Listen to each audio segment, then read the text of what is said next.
so happy, my hair so nappy, had an afro.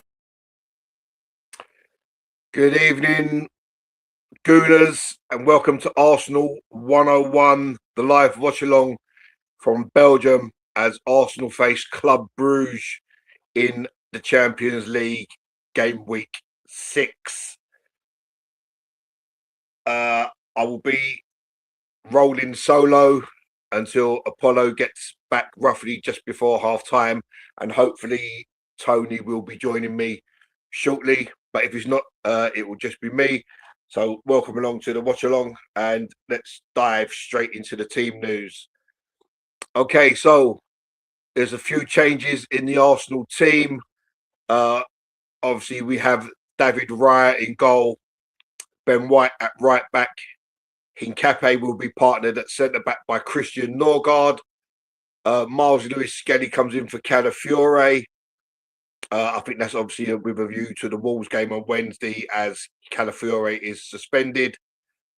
We have a midfield three of Zubamendi, Marino, and Odegaard, and a front three of Madueke, Martinelli, and Victor Gyökeres comes back in to lead the line.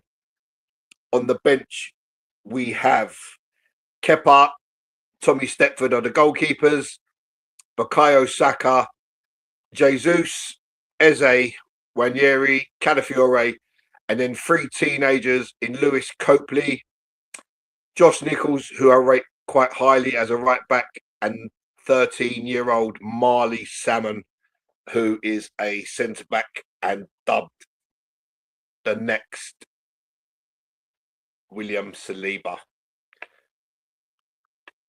Welcome, Cam. Nice to see you here, mate. Let's just dive into the chat to see who's around. Welcome, 18. Big up yourself, mate. The coach is always here.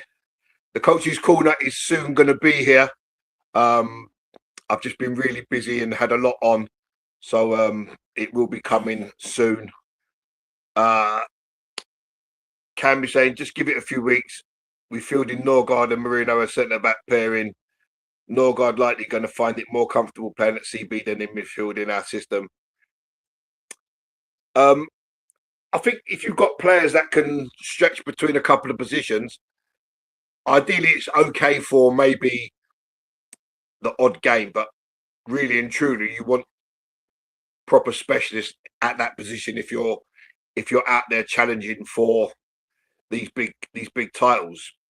I don't think you want to start with Norgard and Marino as a centre back pairing if you don't really have to. Cam's also saying I start Noni over Ethan at right wing. More important that Noni gets into rhythm after injury and learns how to score. Ethan can't play as a midfielder yet. Yes, Cam, but if you're talking about on the right wing, we've seen Ethan come in and perform very well on the right wing. We haven't seen him perform so well in the 10 spot, but on the right wing, he's deputised for Saka and he's scored a few goals and he's always made something happen. So I think it's also important. I was expecting Ethan to start tonight and get some minutes, because minutes have sorely been lacking for him over the season so far. But I'm happy that Bukayo Saka's having another little break, because he definitely needs that, and we need him to get back to his very best to help us in the season. Cam's then saying my bet for this game is over 8.5 corners. All I want is Martinelli and Madueke run head down and cross it to the full back for a corner. So Cam's hoping his bet will come in for Arsenal to have 9 corners in the entire game. Bruges at home is dangerous. They put 7 past Barca and Monaco. They also destroyed Atlanta last season. Yeah, that's last season. This season they haven't been doing so good. I think they're down in 22nd position in the Champions League table. So they haven't been good. And their managers, it's his first game today. So new manager, new tactics. Let's just see what happens. 18's agreeing with Cam. This isn't going to be an easy game. I think we'll lose 3-2. And Cam is going for a 2-2 draw. I'm going for a 3-0 Arsenal win. I think we'll be far too strong for them in all departments, and we'll end up running out winners. I'm going to go for Gyökeres, Martinelli, and Odegaard as the scorers. A win tonight will literally, virtually, I should say, guarantee us qualification in the top 8. A win tonight would take us on to 18 points and still remain unbeaten. And I think the 9th, 8th places were only on 10 points with 2 games to go, one at home being a certain banker of a win. So I would say a win tonight virtually guarantees us a top 8 finish. It would be interesting to see what happens if there is an injury in defence. Calafiore would be the obvious choice. Timber left at home, Rice left at home. Them two definitely needed a break to refuel the tank and be ready for the Premier League push, which starts again on Wednesday with Wolves at home. So literally 30 minutes to kick off.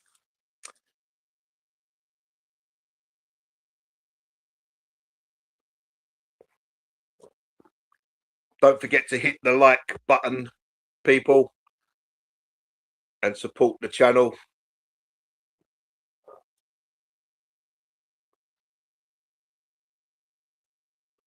Let's see what we've got on the screen.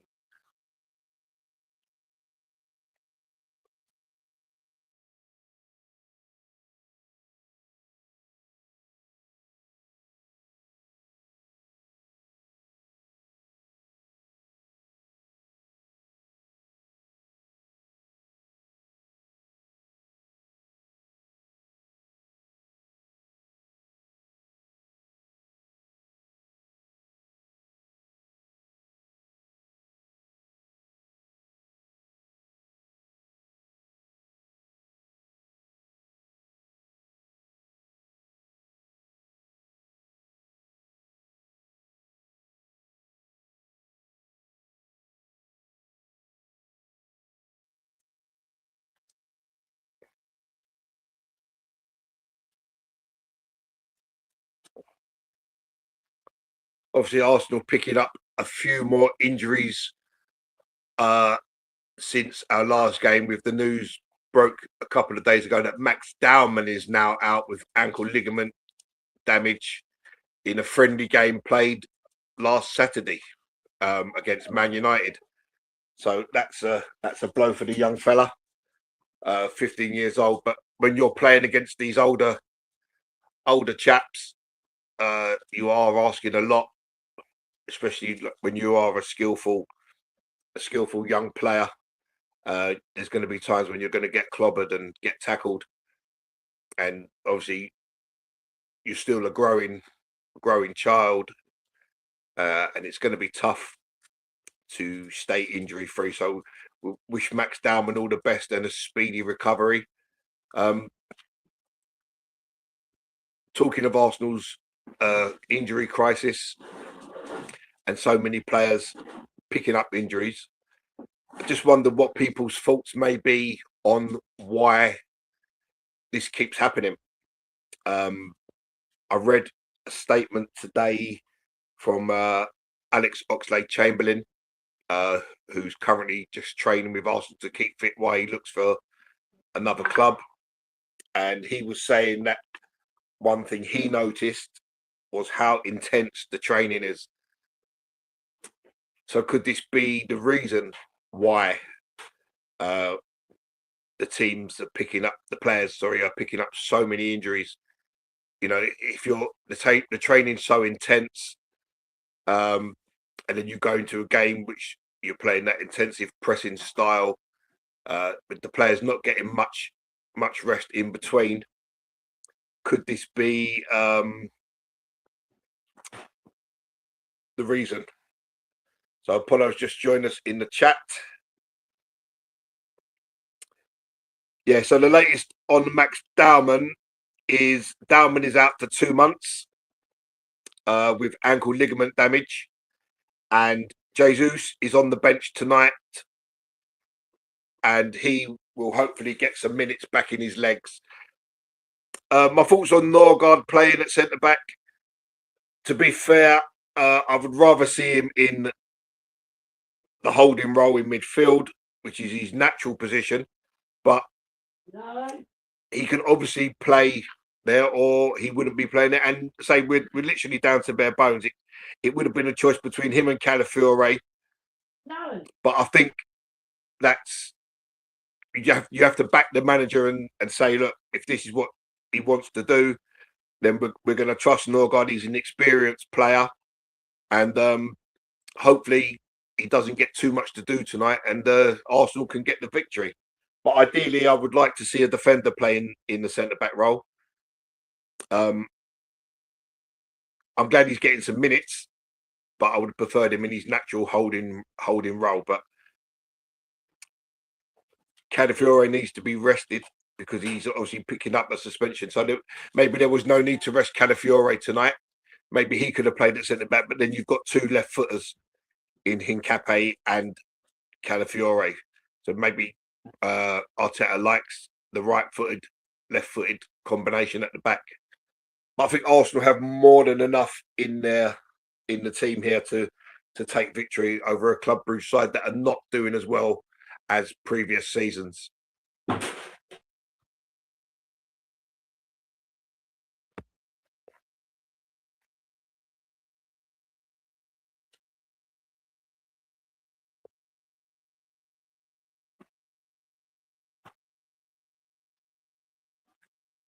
I will be back in literally 2 seconds. I'm just going to go and fetch myself a drink. I will see you in a minute.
And I'm back in the room.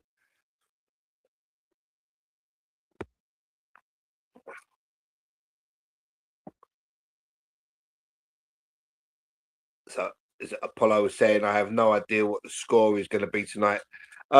Listen, I think right now you take a 1-0 win. Sometimes it's not about the goals that you score. It's about the performance you put in, players getting minutes into their legs like Lewis Skelly and Christian Norgard. But most importantly, coming through the game without any injuries, because Arsenal really can't afford to pick up any more injuries, especially in defensive areas. Getting a victory and solidifying that place in the top 8, which then allows us to have that couple of weeks break when all the other teams have to go and do the playoff qualifying nonsense. So that's Arsenal's main objective tonight. If we come through the game injury free and with a victory, I'll be more than happy. So a little over 25 minutes to kick off.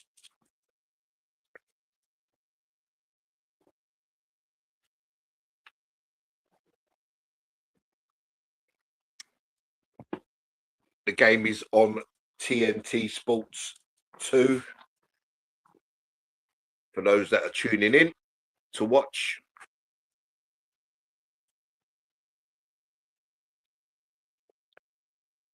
it's a good. Obviously, we need to see a bit of a reaction tonight after the loss to Villa on Saturday, which was probably the worst way to lose in football, with a goal literally with the last kick of the game. Again, a game that we kind of dominated, but didn't have the necessary finishing ability to maybe kill the game off, and got hit with a couple of counters. I actually thought when Gyökeres came on, he was pivotal in stopping their counter attacks, because he was putting pressure on their centre backs, whereas before they didn't have that with Marino up top. So a bounce back win. But I say with Wolves up next in the Premier League, you're looking to get back to winning ways and start another unbeaten run. And let's push into Christmas top of the tree, and then hopefully get some players back towards the end of December, and then just go and push for this title, because I still believe we can win the title. I don't think that has changed. What's in our favour is, the clubs like Man City, they've already lost 3 or 4 games. Arsenal have lost 2. So, and they're not as invincible as they used to be. When would they concede 4 goals after being 5-1 up? It would never ever happen. So it's still in the grasp, and we still have opportunities to claim the first Premier League in 20 odd years.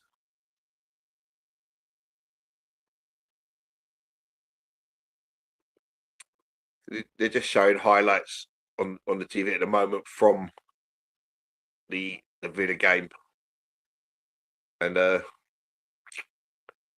Arsenal had some chances, man. They just couldn't take them.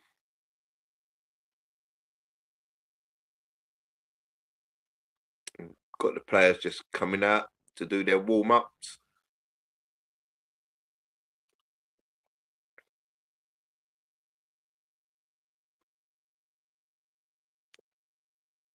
Let's hope Arsenal can go on to victory tonight.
I think one thing of interest tonight will be the performance of Martin Odegaard.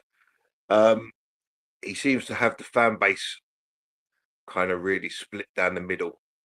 I myself am more in favour of Eza playing the 10. I thought Eza's hat-trick against the Spuds wouldn't have happened if Odegaard was playing. And I just think there's a couple more things that Eze does to keep the game more simple than Odegaard. Welcome, Mr. Cox. Good afternoon, Coach Gary. How are you, sir? I'm good, mate. Yourself? Yeah, pretty good. Can't complain. Have you seen the team news? I have indeed. Very interesting. And what are your thoughts, mate? I guess it's needs must, isn't it? You've not got Mosquera to back up The missing Saliba. I thought he might potentially be back for tonight. Of course, Timber is just desperately in need of a rest. Yep. I'm not upset about that. But yeah, it's going to be different. It's going to be different. You look at the opposition and you think to yourself, well, is Norgard and Nkapia going to be enough? I think if they defend as a whole unit, because I'm not too sure it's much about them two on their own. The team has to defend as a unit. So, like, they just showed a clip of Brugge playing Barcelona, and there was wide open spaces, and I don't think you're going to get that against an Arsenal team. So we defend as a unit, as we do, and there's no space for them to get in behind. Obviously, you've got to back Hincapié to cover Norgard speed-wise if they've got a couple of speedsters up front. But on the whole, I think Arsenal defending as a complete unit will be too much for Club Brugge. Yeah, and again, this could be one of them where the offense could be so good, pressing from the front, not giving them easy opportunities. Let's not forget, this is a team that this season has had a lot of games where we've not given the opposition a shot on target. Yeah. The ideal situation would be to replicate that kind of performance where we shut everything down early from the front, not allowing things through midfield, and then obviously to do the business at the other end with, and I think we've got the players to do that. We've got Martinelli, we've got Noni, and of course Gyökeres. So I think we'll be dangerous up front. Well, I was just saying before you. I think you made a point about Odegaard. I think he's going to be key tonight. Yeah, I think he needs a big game, but more than anything, what I want to see from Odegaard is just the simplicity. All these little fancy flicks and stuff like that. Make a pass, make it count. Let's score goals. Yeah. I was just saying before you come on about Gyökeres, and I thought when he come on against Villa, he made the difference with the pressing up front and started the team pressing as a whole. Yeah. And I think before, when Marino, he doesn't have that kind of press that Gyökeres has. Gyökeres is obviously a bit more speedy and gets after and keeps chasing. And I don't quite think that Marino has that. And I thought when Gyökeres come on, the game changed because they couldn't knock these diagonal balls because he was on them in a flash, and there was no room for the centre backs to keep knocking the diagonals. So I thought that kind of changed the game. And also, what's interesting tonight is that the midfield three of Marino, Zubimendi, and Odegaard were the midfield of Sociedad. Real Sociedad. Yeah. So that the three know each other well, and they've obviously played together quite a bit. Yeah. So that shouldn't be a problem for them three. But I just want to see creativity. Yeah.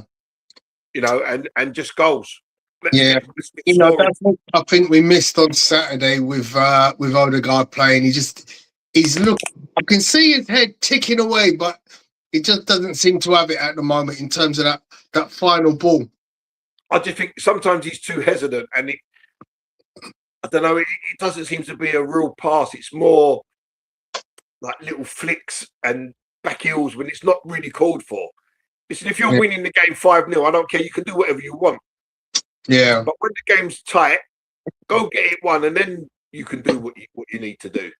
That's what Eze, for me, just gets the nod over Odegaard because he just keeps things a touch more simple. Yeah. What score are you going for tonight, Tony? I've gone 3-0. I think Cam went 2-2. And we let 2 goals in. I don't see us letting 2 goals in, even with that defence. I can't see us letting 2 goals in. Well, 18 said we're going to lose 3-2. Wow. Okay. So already there's a mixed bag. We've got a draw, a 3-2 loss, and a 3-0 win. What are you saying? I'm going to go with a 3-0 win, like you. Okay. So you heard it here first, guys. The A team are going for both going for a 3-0 victory to Indeed. Arsenal. Come on, you Reds. Or should it be come on, you Whites tonight, isn't it? Could it be Whites? Yeah, because they play in blue, don't they? Yeah, so we're in a white kit tonight. Oh no, Second. no, I think we're in. No, I think we're in.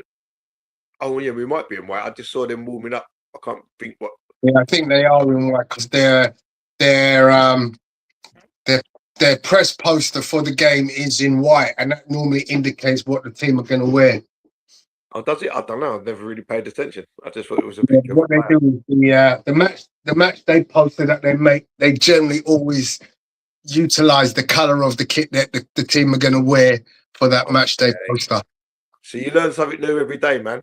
There you go, mate. There you go. All this time, I just see. Well, the picture that we've got on here is red and white. So where did Apollo get that from? I'll tell you something funny. Well, I was watching the women last night in the Champions League. Don't say that too loud. I was,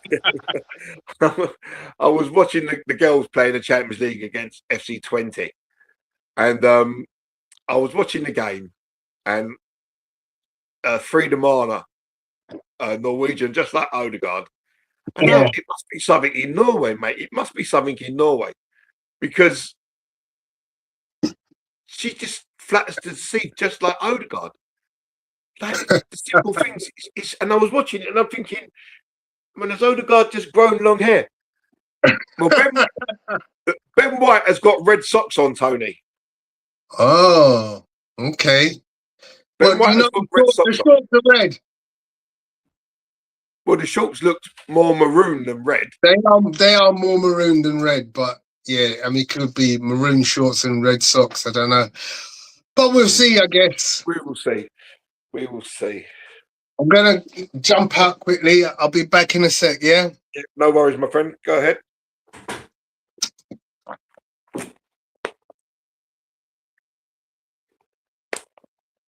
Who remembers the days of the good old 7:45 kickoff?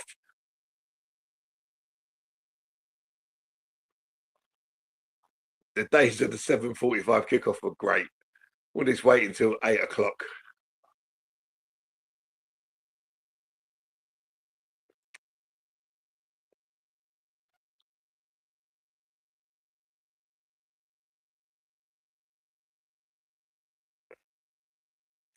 I tell you, that ball that we've got to play, that's the ball.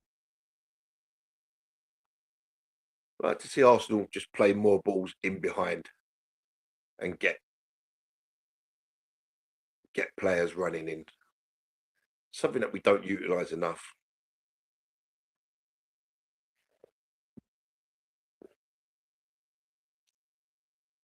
And teams are playing that high line, just knock the ball over the top.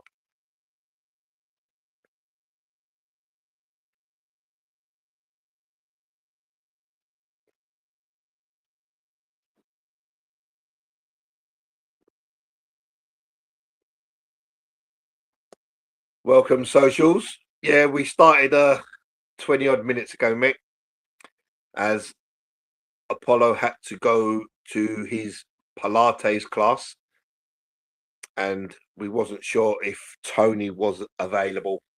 So it was start early or start roughly at half time.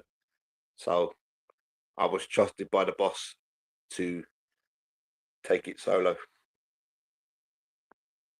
So welcome, socials.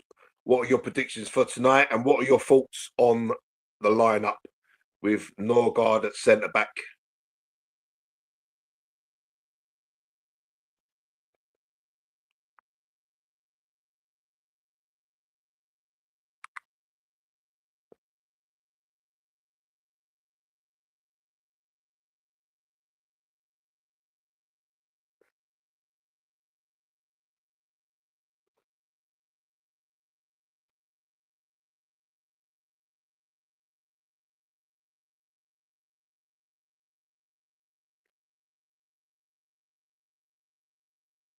Arsenal fans appear to be in good voice in Bruges.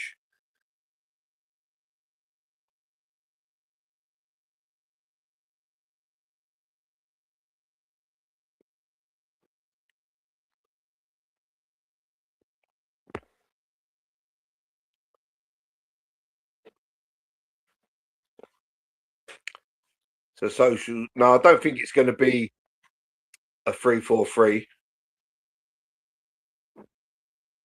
It's going to be Raya in goal, White right back, Lewis Skelly left back, Norgard and Incape as the centre backs, midfield three. So it'd be the usual 4-3-3. But obviously Norgard is having to deputise as the right centre back, with Incape playing left centre back, as he's literally the only fit player to fill that role. Obviously Rice hasn't travelled, Timber hasn't travelled. I mean, Timber must be close to complete exhaustion on his rest day, shall we say. Mosquera picked up the early injury and Timber had to come on and play the rest of the game. So he's had absolutely no rest. And we mustn't forget with Jurien Timber that he's also coming off the back of the ACL, and had to play more last season because of Ben White's injury trouble. So he's obviously must be close to that. You know, the monitors must be flashing red for that guy. So I'm happy to see Timber completely rested and not even in Belgium. Got no problem with that at all. Yeah, I agree with that. Yeah, I was just saying his levels must be flashing red on the old monitors. Yeah, for sure. You know, and say to play that kind of level Yeah, after coming back from the ACL and overplaying, because generally you must have wanted last season to literally filter him back in sporadically, but because yeah. Ben White had injury problems, he was literally the only right back. Yeah, played every minute, didn't he? But he's also playing to such a high level, which is even more surprising. Yeah. As a former right back, I know that position well. It is a get up and down. You got to do your duties up and down that pitch, and especially where Arsenal like to invert their fullbacks and get them up there and do overloads. So, yeah, you know, it's definitely a position that takes it out. So I'm glad to see Ben White getting a run out tonight. Hopefully him and Madueke can do what they did in their last outing together and cause havoc and create goals. Who PSG got tonight?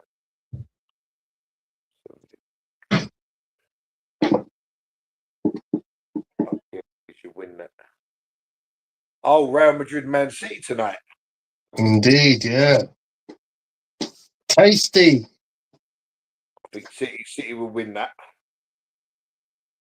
Yeah, Real Madrid lost at the weekend, didn't they? Lost to Celta Vigo, of all teams. Well, we want City to win that, because then that pushes them up to 13 points with same games played.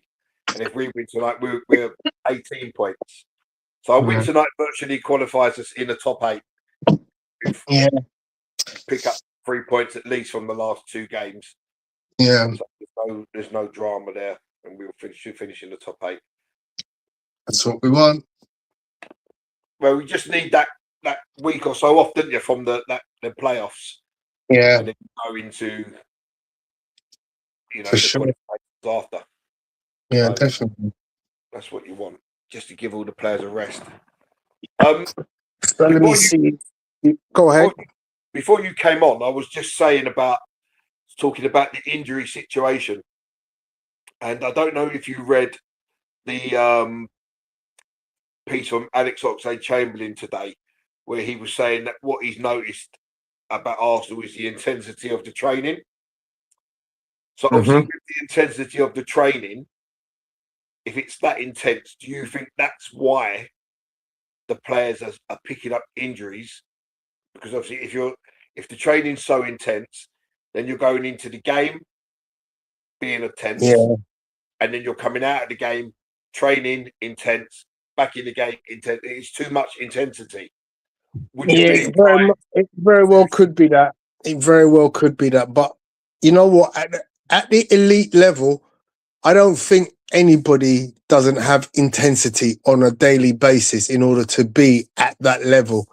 In order to compete at the top level now in any sport, whether it be boxing, athletics, jiu-jitsu or darts, you have to be intense in your practice. And that's virtually the secret to your success. Embrace the grind is my saying. You have to work hard in order to achieve the success, and that's the only way you can get it. I mean, you can see what Arsenal are doing, and the only way they're getting the results the way they're getting them is by doing that repeatedly in practice. It doesn't just come, as a result of somebody saying do something. You have to do it, and you have to do it over and over again. And when you make mistakes, you try it again, you do it again. And the same applies in boxing. You have to do the same thing over and over again till it becomes second nature. Yeah, I understand that aspect of it, but also today there was an article apparently from Declan Rice where he's saying 2 days after a game he's struggling to walk. So after the game, during the game he feels fine. After the game, adrenaline is still flowing, and then a couple of days later he's struggling to walk, but he still has to go out there. So that's pretty severe, if I'm being honest. But I understand that completely, because I know when I train, I'm knackered for 2 days. As I said, it's the thing that happens when you're competing at elite levels. You have to push yourself through a wall in order to be, the best that you could be in that kind of environment. And it's only, by doing that you can compete at the levels required to be the best of the best. Yeah, it looks like the red kit tone. I've got them coming out. Okay. Players coming out, so it looks like the red kit, red socks, red on the side of the shorts.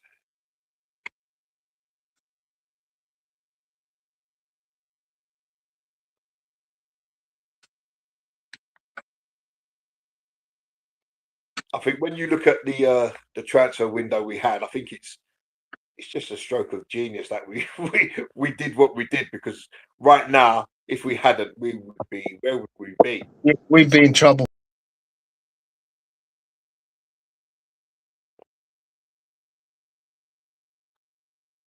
Oh, I think Tony has accidentally cut himself off. So we've got the players coming out. Sorry about that. Sorry, I dropped myself out for a second. I thought for a second I'd accidentally ended the stream, but no, that. So yeah, we're out on the pitch, lined up. So socials, you're saying Norgard at CB definitely going to be free at the back. This stinks of party right back. No, I don't think it's going to revert to a three at the back at all. I think he sticks with the four. I think he takes a chance and says, look, Norgard can do a job there. He's a defensive midfielder, so he can defend. It's just about communication. He has to communicate with Nkapie. He's quite good in the air. Yeah. So, yeah, I think it's going to be a 4. So, socials, you're saying Mbappe, Camavinga, Militao, Huson, all injured. That's a hard game for Madrid. But I don't think they'll get a result. I think they're going to get battered by City, to be honest. Yeah, I agree with you. Well, socials saying we all knew it was Mikel. The regime is poor. We ain't lasting the season. Well, we got to see. We got to wait and see and hope that, you're wrong, socials. Socials is also saying man's got a bigger squad and is decimating it. Well, look, you can't predict what's going to go on with your squad, but, look, we got a January transfer window in 20 days? So we can get more reinforcements. It will be interesting to see, because I believe Arsenal are being very active in the transfer window again, looking at midfielders, and, who knows what we're going to get. I don't think there's a lot of room for anyone else at the moment. It's interesting. But, yeah, I have seen a few names linked, and they're all midfielders. So, what looks like a packed midfield already.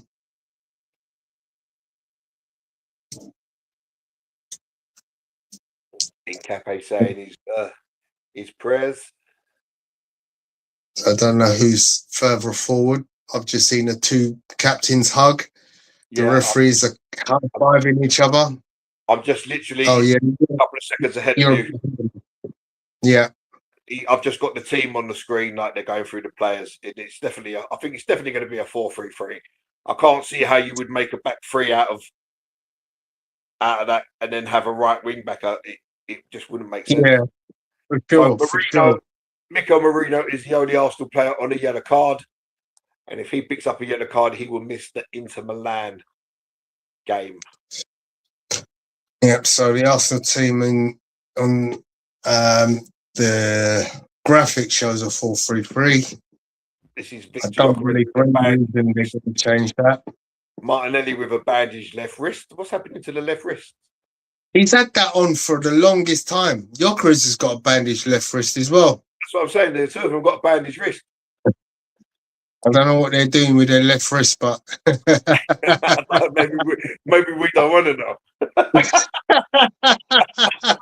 It's a good job. It's a good job. Mr. Roach is not in the chat. oh Hi, dear. Nay. Welcome, Nay. How are you doing? Pleasure to see you. So I'm underway. Raya thumps it long downfield. It's an uncontested header, and the header from sort of like just outside the edge of their box drops in deep into the midfield, and there was not one Arsenal player there to pick it up. So Arsenal in full press.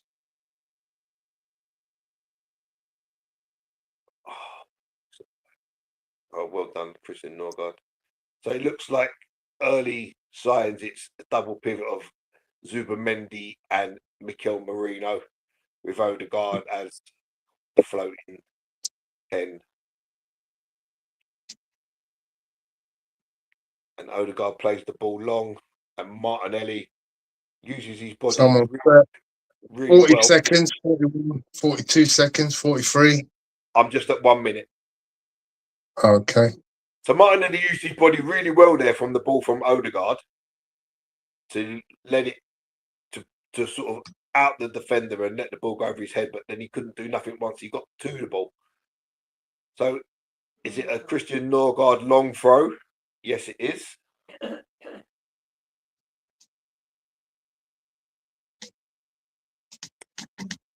The Norgard long throw. And it's out of play for another throw to Arsenal.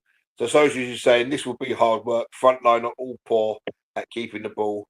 It's going to be a long game. Give them a chance, Social. Give them a chance. It's literally 2 minutes gone. For me, 136. Yeah, it's only 1 minute 36 gone for Tony. Give it a chance. Oh, Ben White. Oh, Ben White's got away with one there. Excuse me a second, guys. No worries, mate. So it's Odegaard to Hincapié to Mikel Marino. I think the only thing that we're going to suffer with today is playing this ball forward in midfield, because Marino's doesn't really play the ball forward too much. And we've got Odegaard deep in the Arsenal half. Lovely ball though to Marino, who's breaking lines as he goes towards goal. The ball to Gyökeres. And it's a tackle to Madueke. Should have played it. Shoot. And Odegaard's shot, and it's punched away by the keeper and out for a throw. So first shot on target. This keeper doesn't look like he is a very good keeper. Yeah, but he dealt with that shot by literally punching it away. But first shot on target from Martin Odegaard. And Arsenal build again with Lewis Skelly to Zubamendi. Oh, it's a bad ball from Zubamendi, and he gives it away. And Club Brugge can break.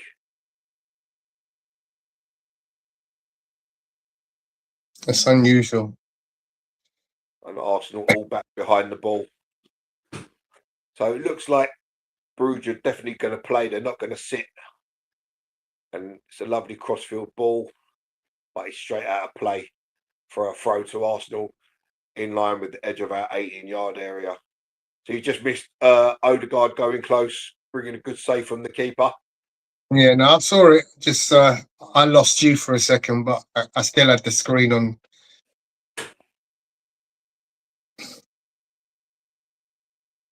Just showing that again. Arteta's got a serious look on his face.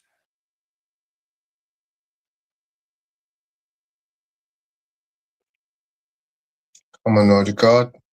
Do a little hat trick from you today. Oh, mate, I'll take one. Not greedy. Gyökeres impressed. He needs to score more, doesn't he? I mean, come on. You know, from where he plays, from the freedom he's... I think sometimes it's just a matter of being a bit selfish. Keeper. What was you doing, David Raya, man? What was you doing, David Raya? That was clearly always going to be your ball. And you've left it so late. Now Hincape's got clobbered by the centre forward because you wasn't there to pick the ball up. Yeah, he should have been out quicker. Yeah, it was always going to be his ball. And he very rarely gets that one wrong. He's normally quite good at judging when the ball should be his. Yeah, I mean, I think he's made a couple of unexpected errors this season. I think maybe it's just the pressure, you know, when you're flying higher to keep it going at them levels. Yeah. If you make one mistake, then you're second guessing everything else that you do. Yeah, I understand that. Oh, why are we passing? Why are we passing? So Gyökeres holds the ball up and he plays a lovely ball into Ben White. It's a lovely ball into Ben White. Ben White surges into the area, and instead of shooting, he tries to square it back, and the chance is gone. Yeah, it should have been a first time left foot. To be honest, he doesn't need to control it. Just hit it as soon as it comes in front of that left foot. And so should you saying that we don't hold the ball up, and Gyökeres has just proved that point that you made completely and utterly wrong. Oh, here come Brugge. And are they claiming a penalty? It was a tackle by Marino. It was a tackle by Marino on their 9. And it looked like it was just a tangle of legs, both really bringing each other down. It didn't look like one thing or another. So let's have another look. But then 9 jinks away. And as the ball breaks into the box, no, never a penalty in a million years. So Club Brugge with a long throw now. And it's Norgard on the floor. And it's back in the Brugge half. And it's all the way back to their keeper. Good press from Martinelli. Oh no, sorry, good press from Gyökeres.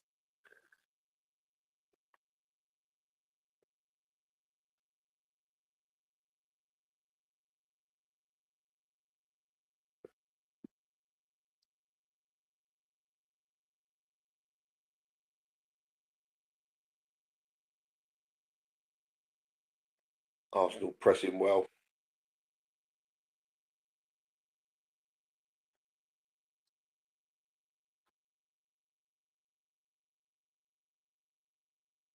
Come on, simple as ball. The player standing right next to you, Supermendy.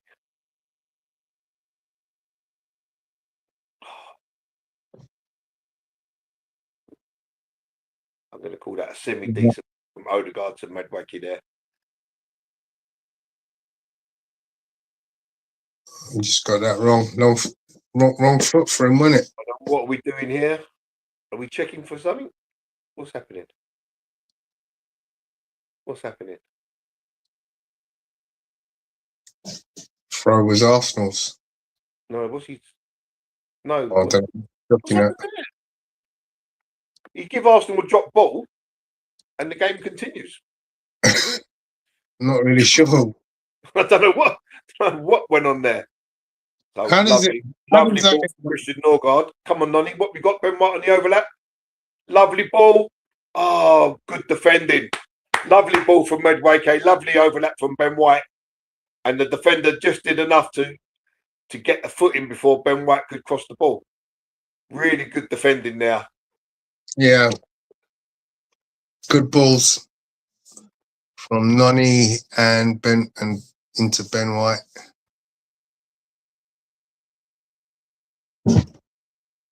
Let's hope Noni's corners are better than they was last time he took corners. Oh yeah, weren't they atrocious last time, weren't they? So set piece FC, here we go. Social saying we're shaky at the back. I don't see why so far. Doesn't look like I think we've been all right, to be honest. The corner comes in and the we've not keeper punches. really happy. That was a better corner. Social's also saying Doc Rose ain't played in a month. How's he supposed to score injured and 2 and 10-minute sub appearances? Oh, that's a good punch. Ben White come across it. That's a foul, isn't it? How's that not foul? Looked like a foul to me. Let's have another look. I think that's a free kick, mate, just outside the box, to be perfectly honest.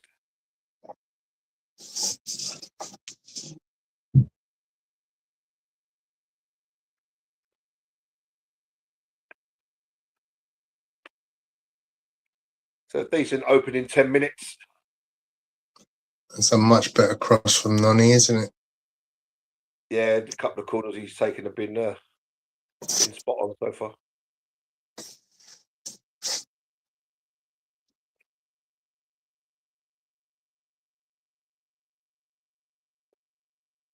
Club Brugge are definitely here to play a game of football, though.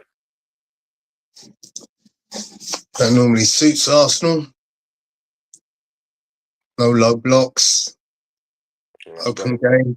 That's very well played by Club Brugge.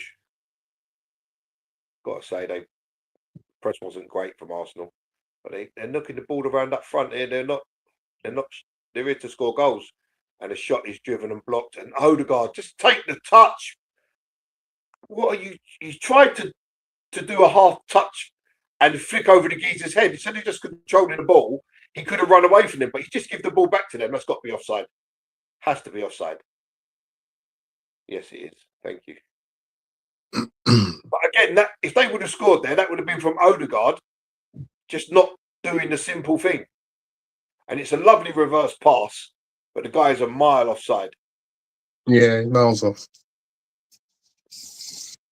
Who is that? Noni that's just gone down there.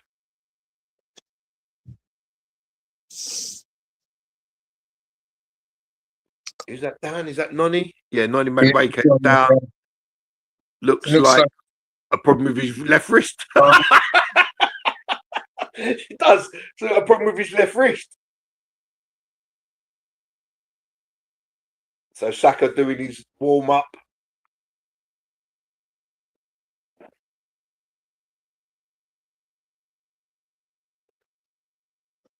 Bukayo Saka. So while Noni's down, the team can get a little bit of advice from the manager and a bit of water.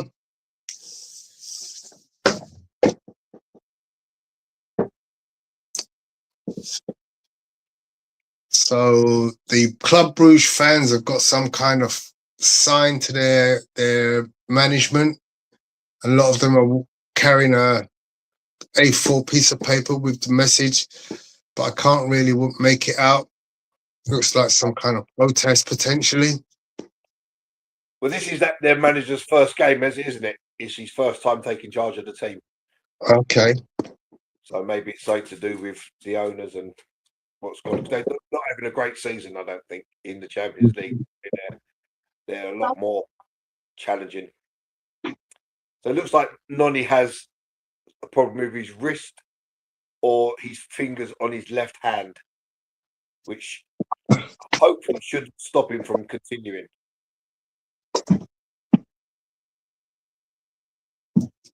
Hopefully.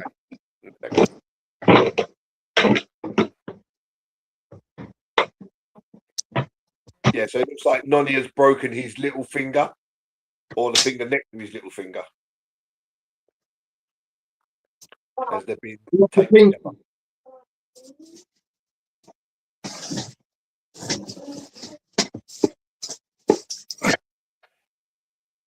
again, little niggly injuries keep popping up for Arsenal. Newcastle are behind to Leverkusen away with a Bruno Guimaraes own goal.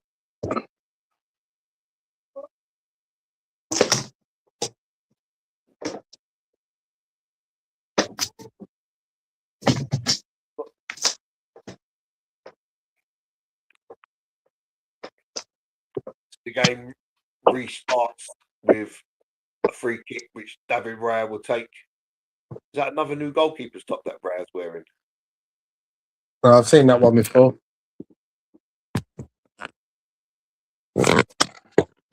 Every new goalkeeper top he wears, my son wants.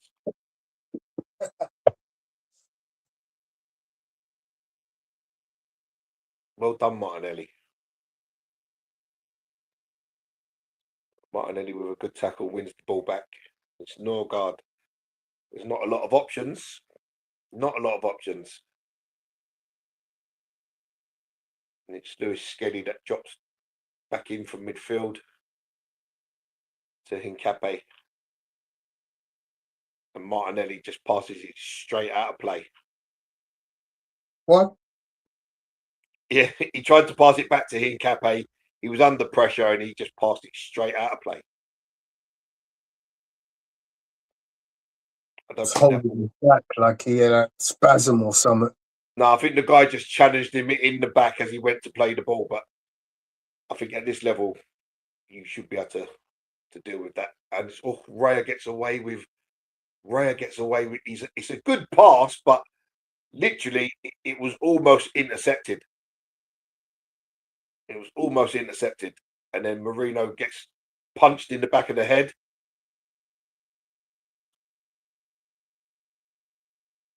But Arsenal win the free kick, and Martinelli sent sprawling again. And Club Brugge happy to knock the ball about. Lewis Skelly intercepts.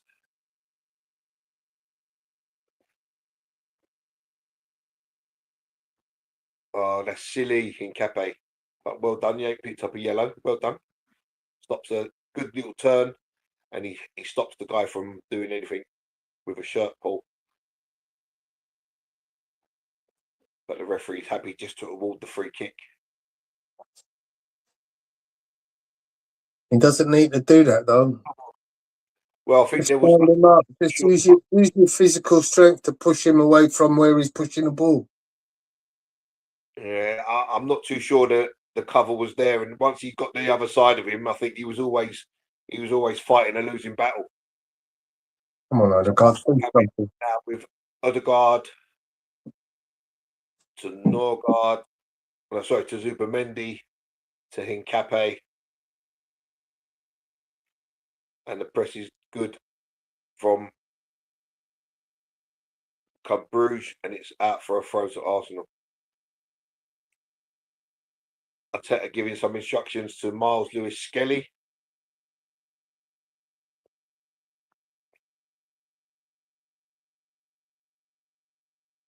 You sure like Odegaard dropping so deep in the 10? You want him in the 10 in places where he can literally affect the game. So the referee having a go at the two captains. Don't know what happened there. Didn't see anything. Miles Lewis Skelly throw the ball. Taking too long. It's been like Arsenal seem to have a problem with taking quick throw-ins or throwing in a timely manner. So it's with Madueke on the ball, and he runs at his guy, but it's very good defending. But Madueke wins it back. Oh, lovely little reverse pass to Ben White. The cross is absolutely terrible, and it's easily cleared. And Zubamendi plays it all the way back to Hincapié. So Arsenal come again. Skelly to Marino into Gyökeres. Lovely touch. Oh, could have played that through, man. Gyökeres made a lovely run around you. So we've got Odegaard again in the 6 to Norgard. Madueke cuts in. I nearly didn't have the forethought to see the circle that Gyökeres Yeah, ran. that's what I just said. It was If a he, lovely if he run, looked at that, lovely run from Gyökeres. If he could have threaded that ball back through, and then it goes out to Martinelli, and surprise, surprise, I'll let you guess what happened, Tone.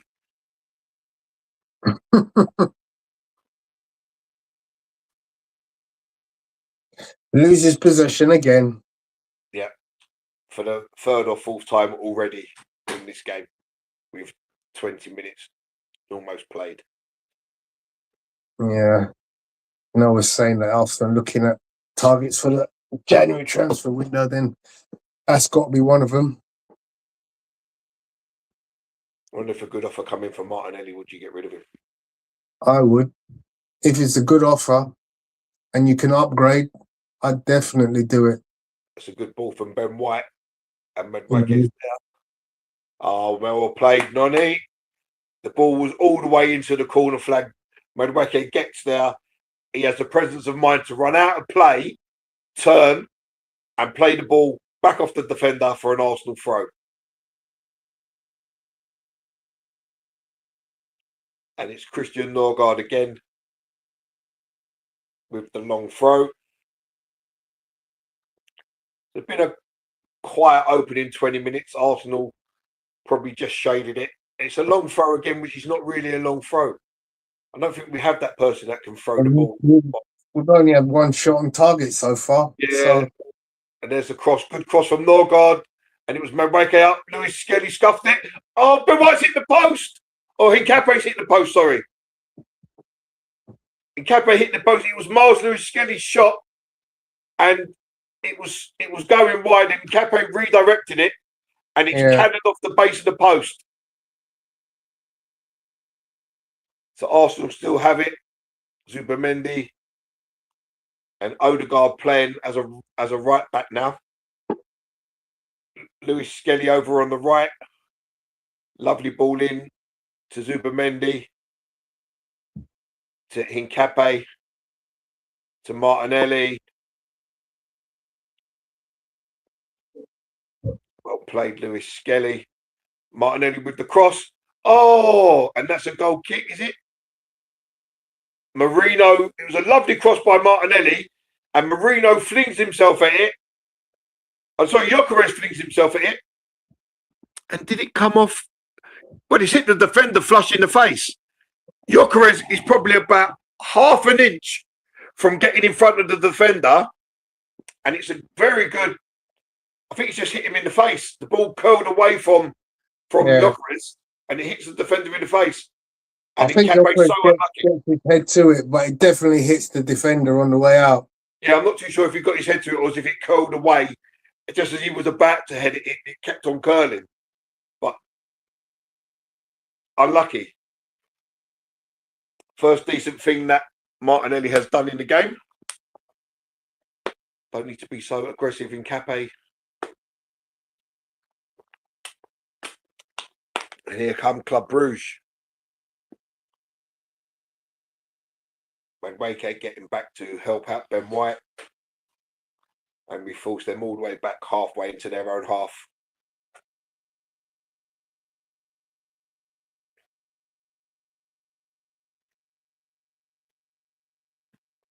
So 22 minutes gone, still 0-0 between Bruges and Arsenal. Game a few chances. I don't think Bruges have had a shot in anger in the entire 20 minutes, which is kind of what I alluded to at the start of the game, that, you know, it would be nice to see Arsenal have one with a really good flick that almost set Gyökeres completely away. Of course, this guy. The ball had bounced, lovely. All he had to do was feed it into the box. Gyökeres was in the middle, but he refused to feed it with his left foot, and the chance was gone.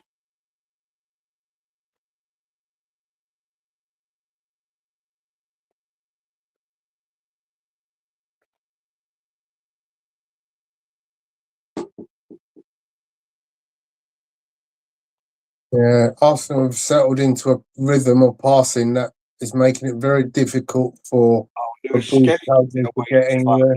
The midfield, and Bruges break. It's 3-on-3. 3-on-3. It's their number 9. He's fed the ball to whoever, and it's a shot and an easy save for David Raya.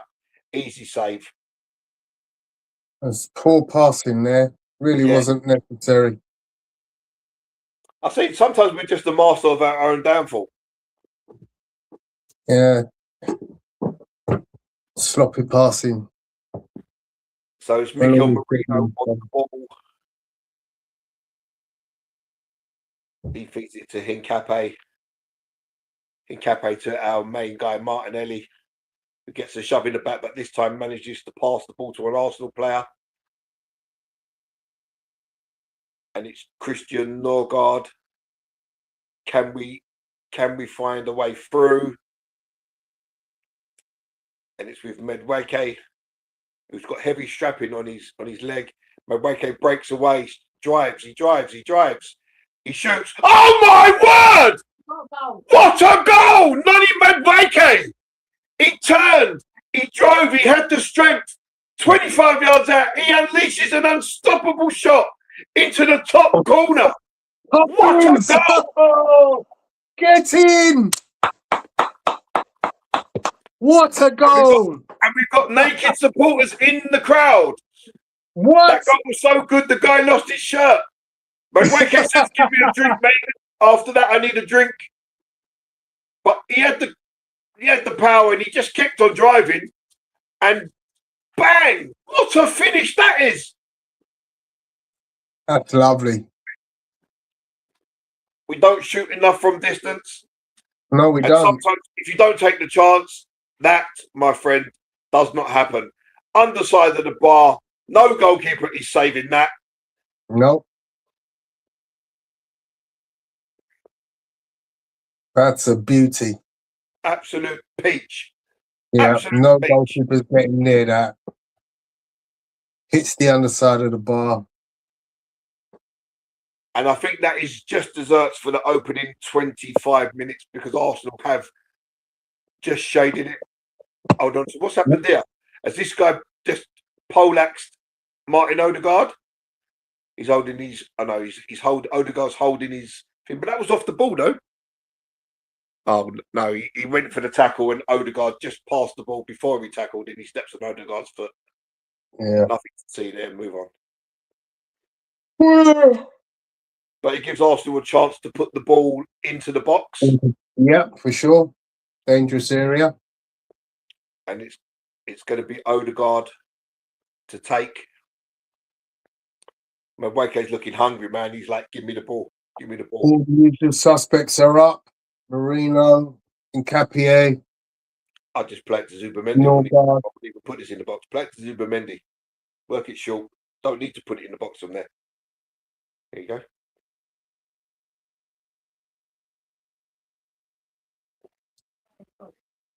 Now put it in. Back with Lewis Skelly. So Arsenal refused to put it in the box. And is that to Madueke? He's got a chance to put it in the box. He refuses. Back to Odegaard. And it's all the way to the outside to Martinelli. Martinelli runs at his guy. Martinelli takes his guy on, gets to the post and wins a corner.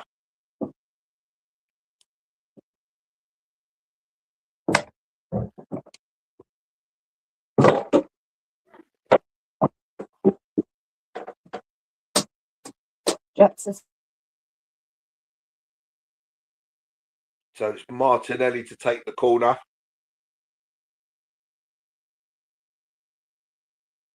All the players are having a chat at the far post, led by Mikel Marino.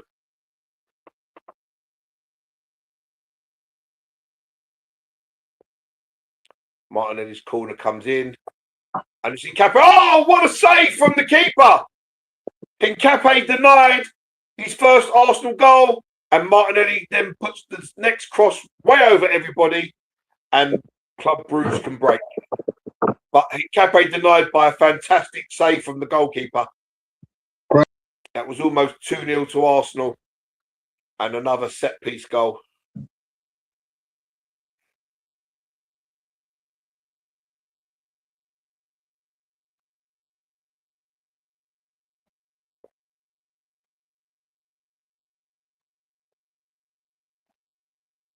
You do it downstairs, bro.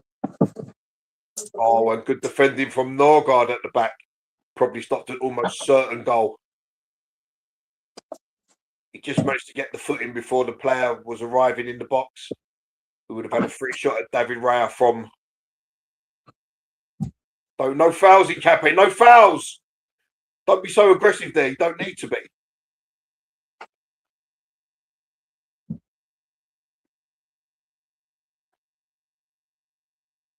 Real Madrid 1-up against City. It's our old friend Rodrigo.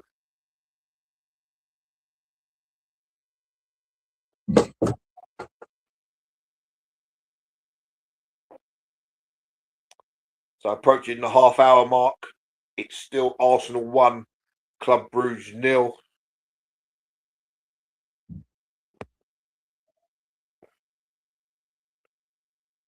Yeah, Nay saying great goal, absolutely unstoppable. Socials, what a goal. And Socials also saying Madrid ain't rolling over. It just shows what we all know about football, Socials, doesn't it? Yeah. I think Madrid, with all them injuries, are going to roll up at City, and City are in a bit of form at the moment. But this game can always throw out. Wait for the late comeback. Wait for the late comeback. Can Madrid hold on? That's the question. Odds would say no. Well cut out by Ben White there. Good positioning. He plays it to Madueke, who's under pressure, mad pressure. Got to clear the ball, Arsenal. Well played. Oh. And Raya knocks it long. Martinelli. What kind of chest was that, Martinelli? It was more of a stomach. But he releases Madueke. Madueke, oh, he tried to cross it for the run of Gyökeres. And it's out for a corner to Arsenal, which Madueke will go and take. But that would have been interesting had that ball got across to Gyökeres, because Gyökeres made the run. He did, yeah. Header again. I'm not too sure it would have gone in because there was 2 defenders on the line. But the keeper made an excellent save to stop it hitting the 2 defenders.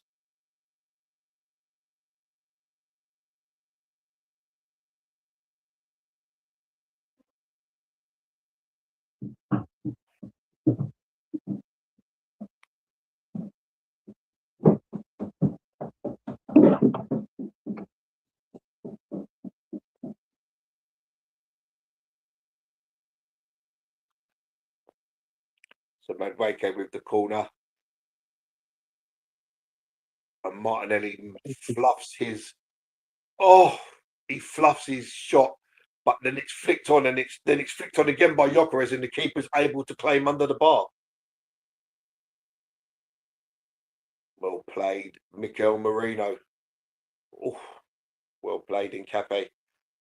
And Arsenal back in control of the ball. And Merino and Arteta exchanging words.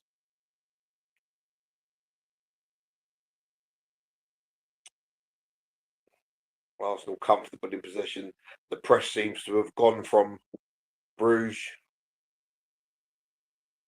Yeah. And Martin forced all back. But Arsenal comfortable in possession. That's way too strong. Way too strong.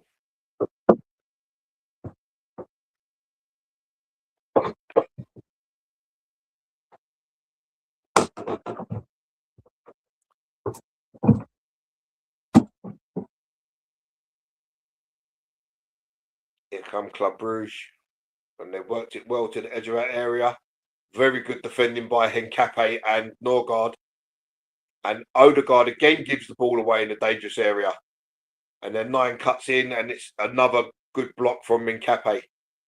But again, Odegaard giving the ball away on the edge of his own area. When he does, it's a fancy flick. He's not making sure of the pass. I'll tell you, just get back in your box. What's the need to stand a couple of yards further forward?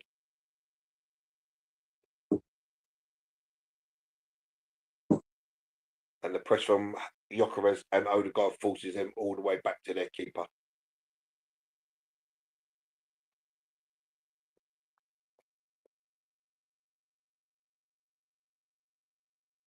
Well played in Cape. Well played Marino. Silly ball, Jokeres. That was never on. And it's the guy running, Lewis Skelly. And Lewis Skelly, I'm not too sure what school of defending that was from, but no school I've ever seen. The guy drops his shoulder, Lewis Skelly went inside, and the guy just carried on running straight, and Lewis Skelly was taken out of the game. Good cross as well. Yeah, good throw out, and Ben White is able to drive halfway inside the Bruges half. It's with Mikel Marino, and he doesn't pass to Martinelli. Maybe that's what Arteta told him, don't give it to Martinelli. Just feed the goat. Nonny.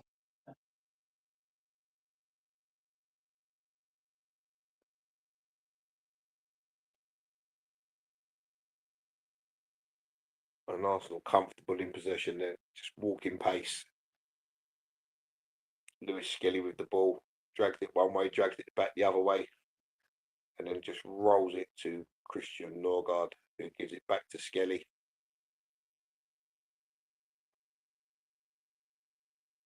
So 8 attempts from Arsenal, 3 on target, 5 from Bruges, 1 on target.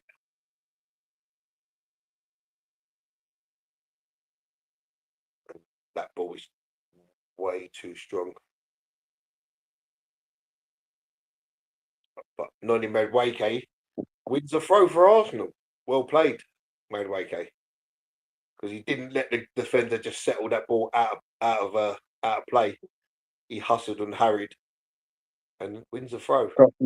He's got his number, hasn't he? Yeah, so it's just that little bit of effort in it that you put in. Don't get that. Nothing's a dead cause. So Norgard with the throw. That's not really a long throw, but could be a long throw.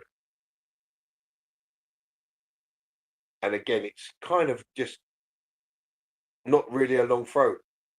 But now Bruges can break. And Madueke tried to get there, but it's with their number 9. And again, he's driving it in Cape.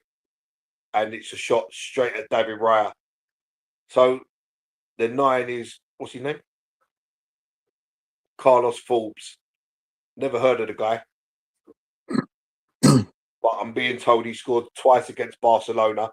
And Skelly, again, gets away with his usual body shield. And he almost lost the ball. But it's a definite foul. But again, sometimes you've got to be careful there because it's not always going to be given. Yeah, doesn't need to. There's no need. He actually lost control of the ball. Yeah, he manages to get that little touch away before the tackle comes in. But I say that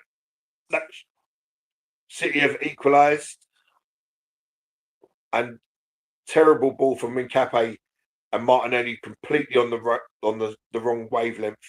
Martinelli come inside and Cape played the ball to wherever he came from, and Brugge have it back.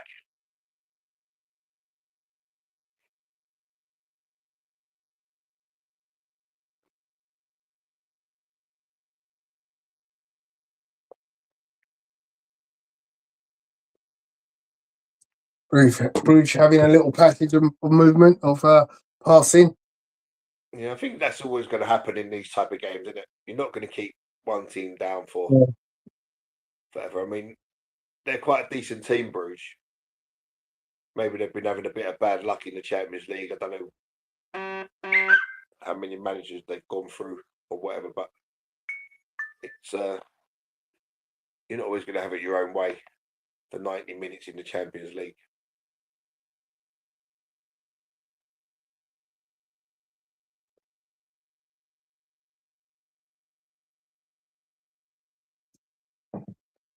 Bruges just looking to find some penetration in the Arsenal third. Arsenal standing firm. Ooh, good shot. Just wide. So they managed to find a little bit of space just outside the 18-yard box. Player takes on the shot, and the curl just goes slightly wide by about 3 yards, probably. And then come Raya Bruges. all the way for that. Raya having a go, telling them Well played. Well played in Cape and well played Gyökeres.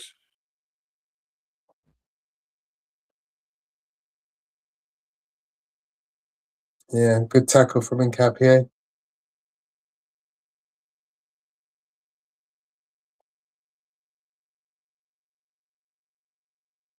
Arsenal need to regain control of the ball and start knocking it about a bit. Bruges just having a little bit of pressure at the moment. No, see, that's a silly ball, Nonny. Watch where the run's coming from. You've seen him go, but you've passed the ball too early. And it's well cut out by Marino. And the cross comes in. And was that shouldered out by Zubamendi? And Gyökeres up all on his own, 1 versus 3. And he does enough to make Odegaard pick up the rebound. So well done, Victor Gyökeres. Didn't leave the defender enough of a tackle, and Gyökeres and Odegaard is there to pick up the ball. And Arsenal slowing it down. Happy just to start knocking it around, Arsenal. Come on. That's what they need. Take the sting out of the game, mate. Winning 1-0. Yeah, just need to start getting a foothold back into the game. It seems like the Bruges' only danger man is this Forbes guy. Forbes, yeah. So this is one of them games where you go, what is Odegaard doing? Because he's not really like penetrating. He's not controlling the game. You know, for the skipper. Because in this game, where you want him to get a grip of the game and make for sure.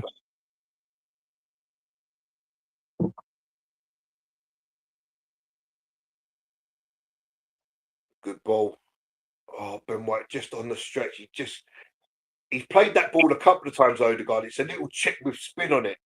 And when it lands, the spin is carrying the ball away from the player. And even there with Ben White, once it landed and spun on, the spin just took it away from him and he couldn't get enough of the ball to cross.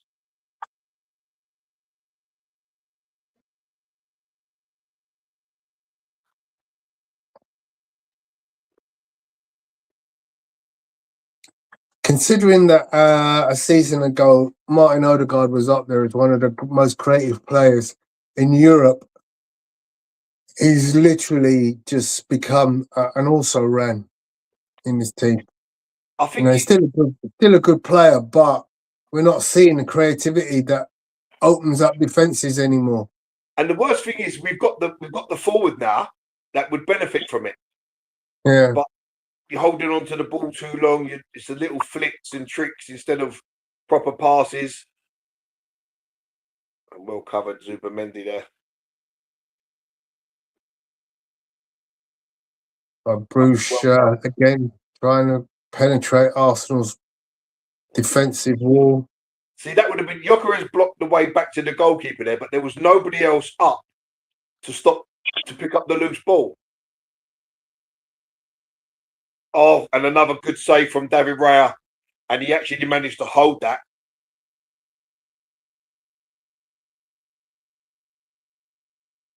Good feet in the penalty area, the ball. Oh, and that's a very good save from David Raya because that was hit, and it was hit from close range, and he managed to get 2 hands on it and actually hold it. It's an opportunist chance at goal. Ball was ricocheting around in the penalty area. Sometimes that's all it takes. That's all it takes. You're absolutely right. And that's when the goalkeeper has to be on his, but that all comes because when Arsenal break, we've got Madueke and and Bruges onside. It's 1-on-1. And what a save, David Raya! What a save! Raya at the moment is keeping this game at 1-1 because they opened us up there. But here come Arsenal with, oh God, I'm not even going to say. You know who it is, Tone. Oh no! I'm not even going to say it. I'm not even going to say it. Half-time substitution pending, right? Well, who are you going to bring Mark on? Nelly off. And that was Mikel Merino was back there defending. Mikel Merino back defending the shot. But what a save from David Raya. And he's up quickly to get on the rebound. Marino was absolutely pegging it. He was. Oh, then we've got a left player down here. He's clutching his ankle. Is it Zubamendi? So Man City 2-1 up against Real Madrid now. Told ya. It was a Haaland penalty. Real Madrid will revert to type. Apollo's on the way back home now from Pilates. He's saying Zubamendi with the assist. Tony, are you in your penthouse? I wish. I'm not in the cinema room yet. I've just got to wait another week for the walls to dry after they've been plastered. Then I can paint it, carpet it, and then all the equipment gets installed for the cinema room. And I'll be watching Arsenal in glorious 100-inch 4K Dolby Atmos. And we'll all be streaming from Tony's cinema room. So 88, Wizzy saying, loving the B team. Just seen the goal. Where is the game showing? Yes, it's on 18. Hey, you were here at the start. I said it was on TNT Sports 2. Raya is absolutely keeping us in the game. Cam is saying Norgard CB is a disaster. To be fair, I don't think you can blame. I don't think you can blame Norgard for anything that's happened. He's not done anything wrong. He's not put a pass wrong. He's not missed a tackle. So he's not setting the world on fire, but he's not supposed to from there. He's supposed to do a job and defend. And so far, Tony, highlight that comment from Cam, the last one, because I 100% agree. No, not that one. The one above, about our friend. The one above.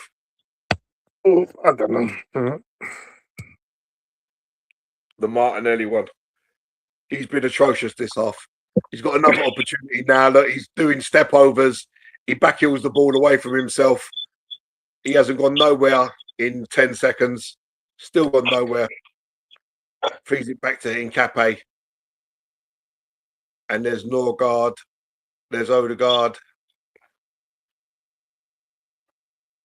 And it's with the goal scorer, Noni Madueke. And Odegaard has the chance to produce. And again, it's the softest little flick cross that has got nothing on it at all. And it's easy to clear for Brugge. What is he doing with these little flick passes? And Martinelli dribbles. Zubamendi unlucky. We recycle the ball again with Norgard. Again, it's with Odegaard. Chops back. And again, the little flick cross, and it's easily blocked. It's just a waste. He's getting that wrong every time. But it's not even a pass, Tony. It's just a little flick. If you can't get the cross right, don't cross it. Pass the ball to somebody. Oh, okay. Brilliant save from the keeper. Fed by Gyökeres. He drifted in and unleashed another shot. He's got that guy on toes. And it's another brilliant save. Got that guy. He's got him all day.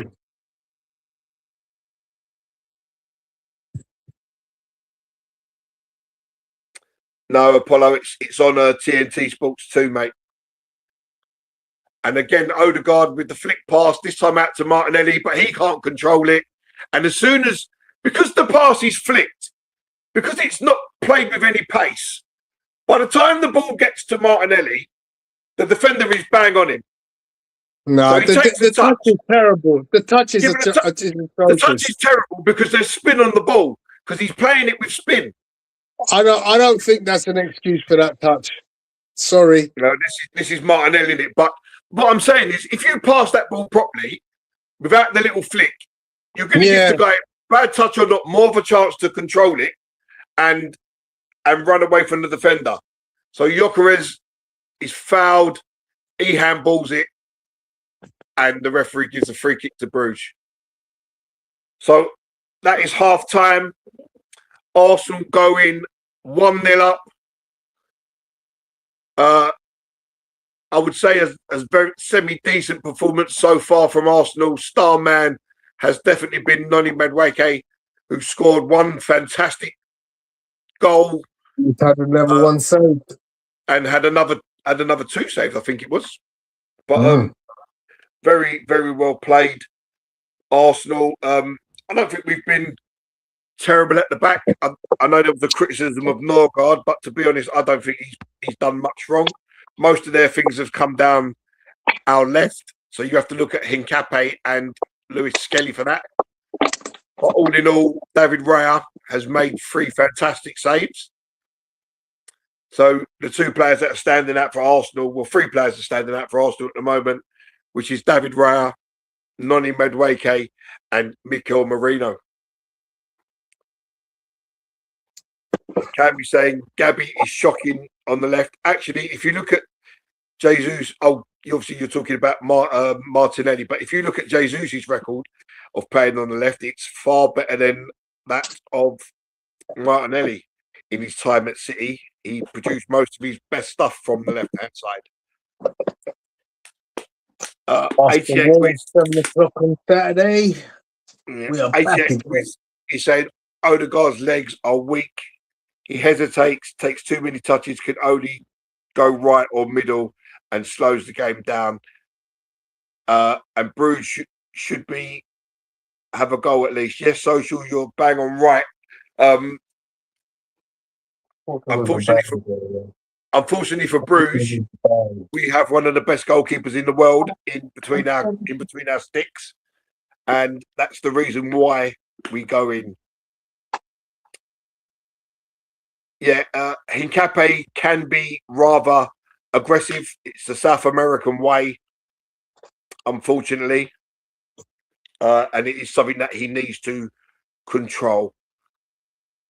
Put Eze in the middle and watch Gabby step up. I'm not too sure who you play in the middle is going to improve Martinelli's game, to be fair.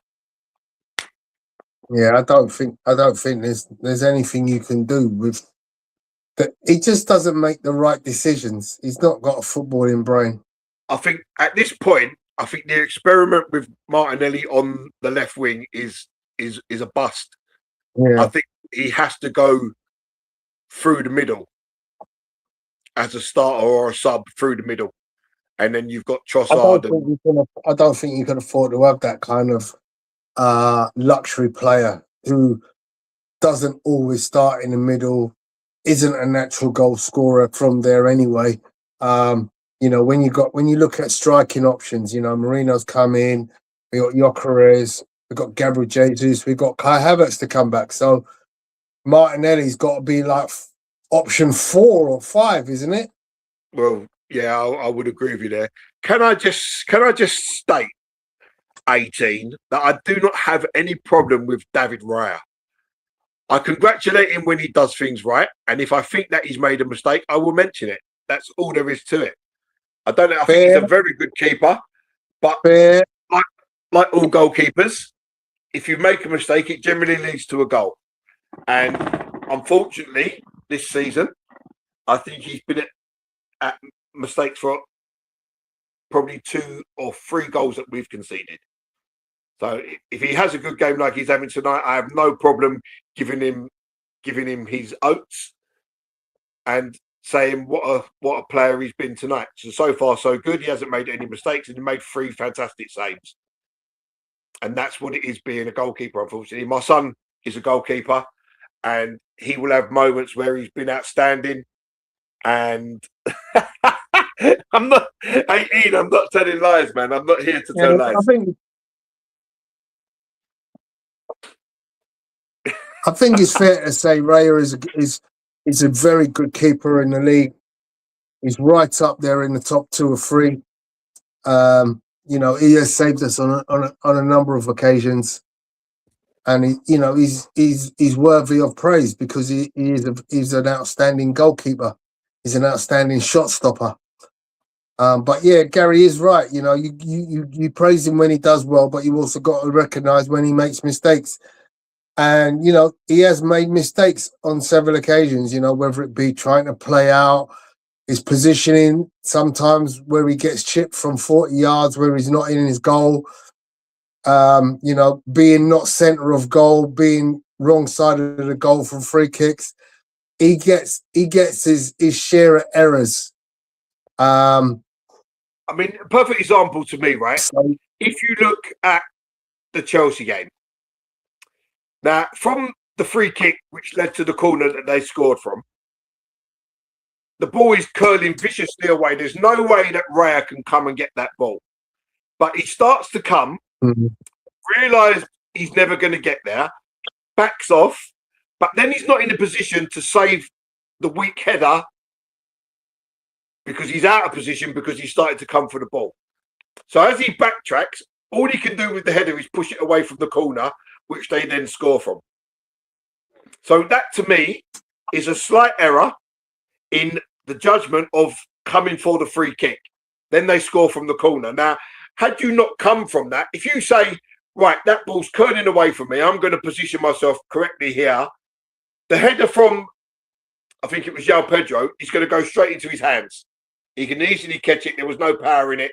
But he had to make the save because he was out of position to give away the corner.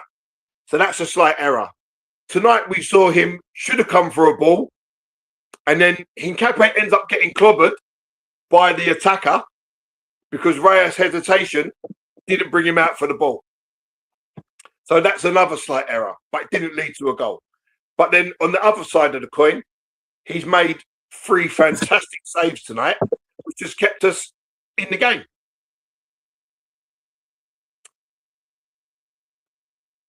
And that's the life of a goalkeeper. Indeed it is. So Apollo's put out some stats for us to look at. Can you read that, Gal? Hang on a minute. Yes. So we have Arsenal have had 10 shots compared to Club Brugge's 9. They've had 4 on target. We've had 5. Touches in the box. They've had more touches in our box than we've had in theirs.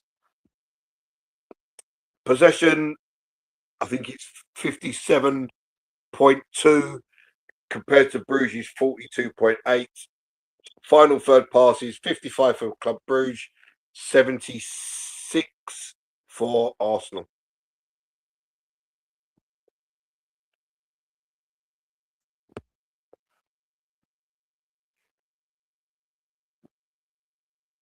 Just showing that Forbes has been very dangerous on the right wing. Taking up good position. Of all the saves, that one where the geezer's gone through clean one-on-one, that save is absolutely proper because he's hit that ball hard, and you don't realise as a goalkeeper, right? What people don't realise is when that ball's hit hard, when you dive, you have to have the softest hands to make sure that ball doesn't rebound back out too far from someone running in. You don't realise how hard that is to do. You really don't. So associates are saying, I'm just watching this team, the evolution just needs to move away from the old formula. We just don't need Odegaard starting and Martinelli's time's up. No presence, no ball retention. Yeah, I mean, so there's a lot of people that are probably in agreement with you. I think sometimes what happens is, I mean, we all had the criticism of Martinelli. We all thought his time was up. Arsenal refused to set him because they thought that his price was damaged by his performances. Then he comes back and scores a few goals, and it looks like everything's okay. But then there's kind of like the period where Ato? It reverts to type. Yeah, that's it. So then there's a period where he goes back to being, the old version that we don't want to see. So what is the answer? Do you do you, at this point, 6 or 7 years into his Arsenal career, do you cut the losses and say, you're not quite up to standard, the team has gone past you, and if you bring in someone like Semenyo, who always seems to deliver, is that the answer? Who knows? To me, I wouldn't be going for players like Rodrigo, 90 to 100 million. Not for me. I want players that are proven in the Premier League, and for me, it would be Semenyo all day long on the left. He scores goals, he creates, he plays anywhere across the front three, including 9 in the 10. So you've got another utility type player, which Arteta likes, and he's proven in the Premier League. So it's a conundrum. And as for Odegaard, at the moment, I would say that's the number one thing dividing Arsenal fans. Some are in, like myself, are in the Eze camp, and others, like Apollo, are in the Odegaard camp. I think that's fair to say. I think Apollo is favours Odegaard over. Yeah, I mean, I would love him to prove everyone wrong, but it's just not happening for him, is it? And you can't just keep playing and expecting the results to happen when he's not delivering. That player that was one of the most creative players in the whole of Europe is no longer, and whatever has happened to him mentally, physically, it's affected him to the point that he can, he doesn't appear to be capable of unlocking a defense in the way that he used to do, and needs to do. I just truly think it's just a case of overplay, overkill. Because, how many times tonight have we seen him put in this little flick cross? Yeah. Instead of a proper cross, it's a little flick. And it's just not working. That's the thing, isn't it, Gal? If the flicks aren't working, get back to just the fundamentals of just passing the ball. Basics. Did you see the interview with Pep Guardiola last week on Match of the Day? When they asked him about Ryan Shirky. He done a Rabona cross, which they scored from. So when they asked Pep about, what did you think of that? You know what he said? He said, I don't like it. He said, I don't like it. He said, I see. And this is what he said. He said, I work with the best player in the world, Messi. I never seen him do that. He said, the best thing for me is to keep it simple. And that's Pep Guardiola saying this. Yeah. But we've got a guy, and this is what we're talking about. It's that you're trying to do things that are not called for in moments where it's not needed. Yeah. If you're 5-0 up, then let the showboating start. But until the game is won and out of sight, you've got a guy up front who is absolutely in need of service, and you ain't delivering. So you got to get back to the basics before you start doing all that flick rubbish. 100%. So Socials is also saying we just got to move away from this overload on the sides football. You can't build round Odie false 9, just play for the forwards. Everything will be easier and better balanced. Change the style. I think the Semenyo off to Liverpool. I hope not, because I think that would be a great addition. And he's an Arsenal fan. With all the Salah stuff, looks like Liverpool planning to ship him out. I think the thing with Liverpool, are they going to stick with Arne Slot? Yeah, it looks like they wanna.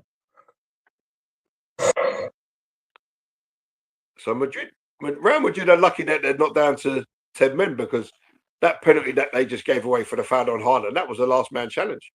Mm. Oh, that's harsh, man. How have they put that down as a Bruno Guimaraes own goal? He doesn't know nothing about that. He's facing the other way.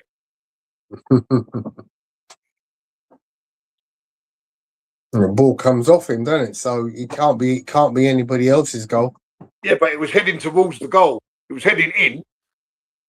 Yeah, but he sticks out a foot, doesn't he? So He hit him on the back, did it not?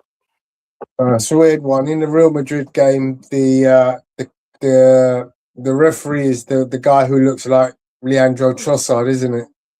Trossard's dad. Was that Noni put on a fresh shirt? Fresh shirt. So Arsenal unchanged at the break.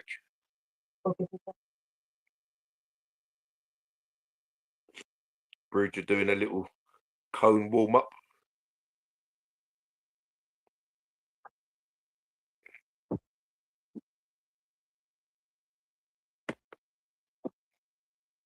Right, so another 45 minutes. 88 Wizzy saying Gary hit the nail on the head where he said the time and pace of the cross gets the player they're covered or missed it. Bit of magic from Medwake, been our best player and by a considerable distance. Really concerning that the total lack of composure on the ball from the Villa game has bled into this one. The disconnect between defence and midfield is going to cost us if we're not careful. Martinelli, Marino, Zubamendi, Odegaard, and Gyökeres are all dreadful tonight.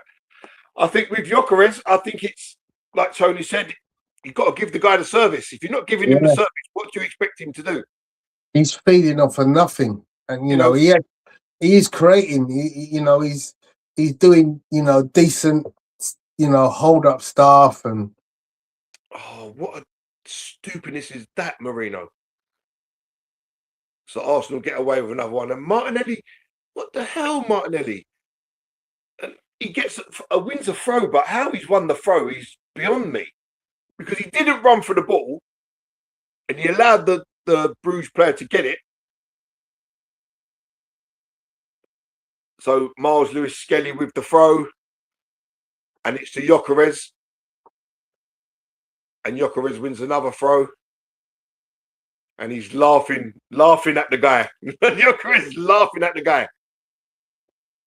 He's having a go at the ref.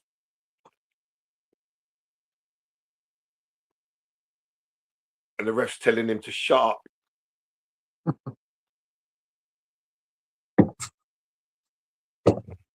And it's back with Miles. Zubamendi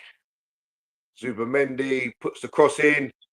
2-0. Nutty Madueke at the double. He couldn't miss. On the line.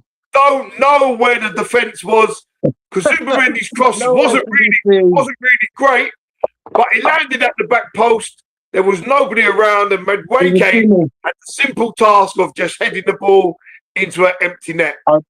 Yeah. Too easy. I'm not sure whether because that cross didn't look great, and he's obviously got a special handshake with Miles Lewis Skelly, and they're showing it again. And Zubamendi, it's just a dink, and it's over everyone, and he just runs in, and I don't know what happens to the defender. Is that 2 assists for Zubamendi now? Yeah.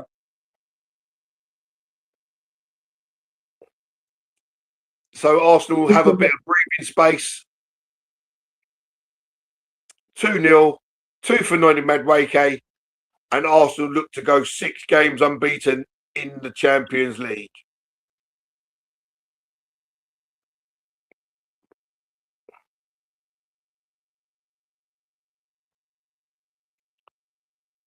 Socials are saying that was a hell of a floater. The difference is, Socials, that was actually crossed properly rather than a little chip floater. That was actually crossed properly with the proper part of the boot. Wasn't just a little chip floater. I think that's a new phrase, a little chip floater. Noni gets his cross wrong and his opportunity to put it in. Goes out for a goal kick. Given away easily by Bruges. Arsenal back in control of the ball. Ball goes out, throw into Bruges.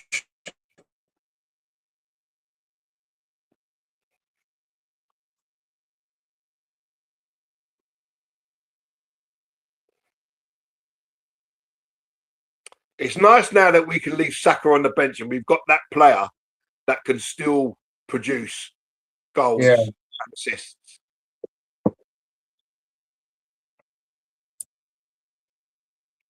So at this stage, who else needs a rest that we could rest? I'd rest Odegaard all the way home. I'd like to see now where he gets the minutes. I don't think he's had anywhere near enough minutes. Obviously, Lewis Skelly is now in line for another appearance against Wolves due to Calafiori being suspended. For Calafiori, yeah. So five yellows. Yeah. So do you want to give him a little break tonight because he has another one that hasn't had a lot of minutes and maybe feeling it in the legs. We've got one Arsenal fan singing. Looks like he's come on his own. That was the fella who was naked a bit earlier, wasn't it? I think it was the one next to him. It was the one next to him. So corner to Arsenal. No. Here come Club Brugge.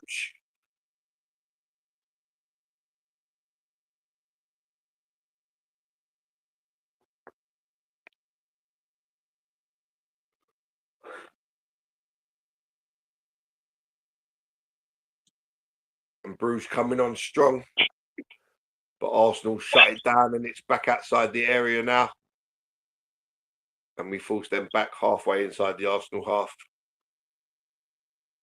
So completed passes, Arsenal have completed 239 with 88%, and Bruges have completed 190 with 87%.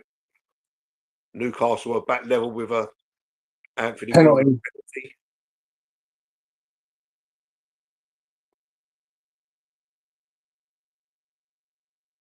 That's a proper pass from Odegaard. See how easy it is when you proper pass the ball? That's it. Stop doing all that nonsense and just keep passing like that. That's all it takes. I mean, that's a great cross, and Gyökeres throws himself at it and tries to guide the header towards goal. But I mean, that would have been some header if he gets that on target. Even it's behind him, wasn't it? Yeah, way behind him. Arsenal's press is good. Foul by Zubimendi. And Van Aken. I think more like he felt the pressure down nowhere to go and threw himself to the floor. Yeah, I agree.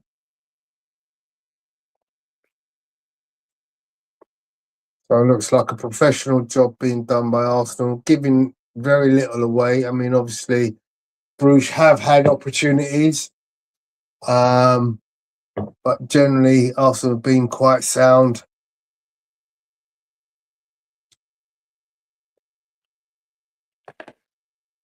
And again, Arsenal in full press. Keeper has to go long. And Norgard is beaten, but Mikel Merino was there to cover. And he plays the stupidest ball. But it must have been given handball. See what he was trying to do, put it in between the two players, but it was handled by Van Aken. So free kick to Arsenal. So Apollo is back, should be joining us soon. He's just eating his dinner. Pilates must have made him hungry. Go on, Nonny, take him on. Comes back into Odegaard. Simple. There you go. Nothing silly. And again, do the simple thing. Do the simple thing. Do the simple thing. So 18 is saying bring on Ethan means that Makey won't get a hat-trick. You can bring on Ethan for Martinelli. You can bring on Ethan for Odegaard. You know, so Martinelli just did his man, got to the byline, but just couldn't find an Arsenal player to finish it off. Head down, didn't look up, didn't once put his head up. Well, this is what we come to expect. First time cross from Zubi. Maybe we should just do that. First time crosses. Yeah, you think that's a concept in football, isn't it? But hasn't really been known to Arsenal, to be fair. We like to overplay cross it. That's what I'm calling it. Cam saying that goal should be an embarrassment for Martinelli. He won't be able to cross the ball like that. Not in a million years. Apollo said, what was their keeper doing for that goal? Should have been a straightforward claim. you can only say that you don't think the keeper was expecting the cross, because he was at the near post. Madueke positioned himself really well in between the centre back and the full back, and it's another save from David Raya. Good save from Layla again. Straightforward that one, but you've got to be there to make it. Yeah. Was going towards the bottom left-hand corner. Oh, Madueke just overplayed Ben White. There was a great run.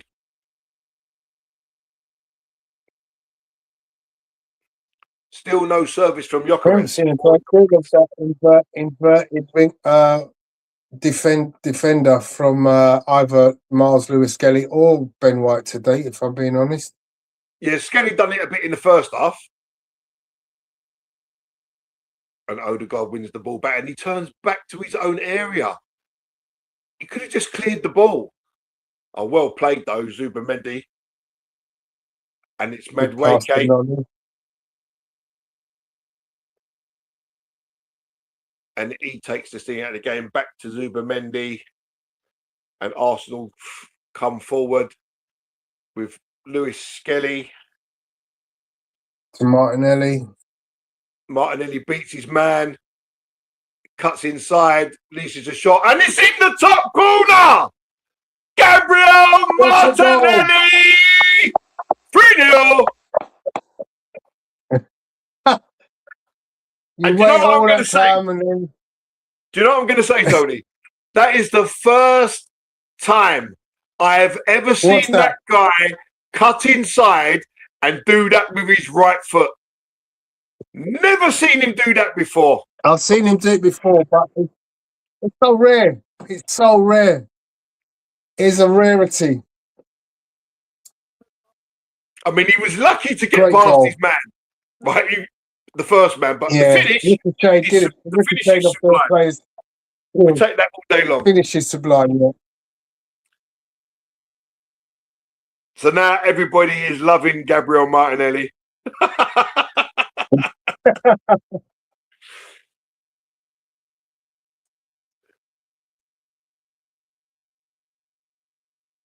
On a couple of occasions, as he's dribbling, it looks like he's going to lose the ball. It just doesn't look comfortable when he's dribbling. Well, the first one we rounded off the defender, we rounded off him, and that's why he broke free, because he was originally trying to go on the outside. So Cam is saying it would be wild if Eze and Noni both got hat-tricks before poor Saka. Socials, Raya's working today. And then everyone's praising Gabriel Martinelli. And Cam is saying, why is Keown calling him Madawaki?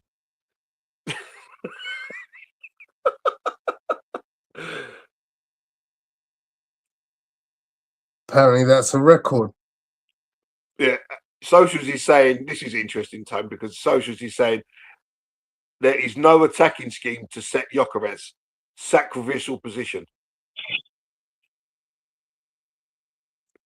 Yeah, I mean, we don't really see much from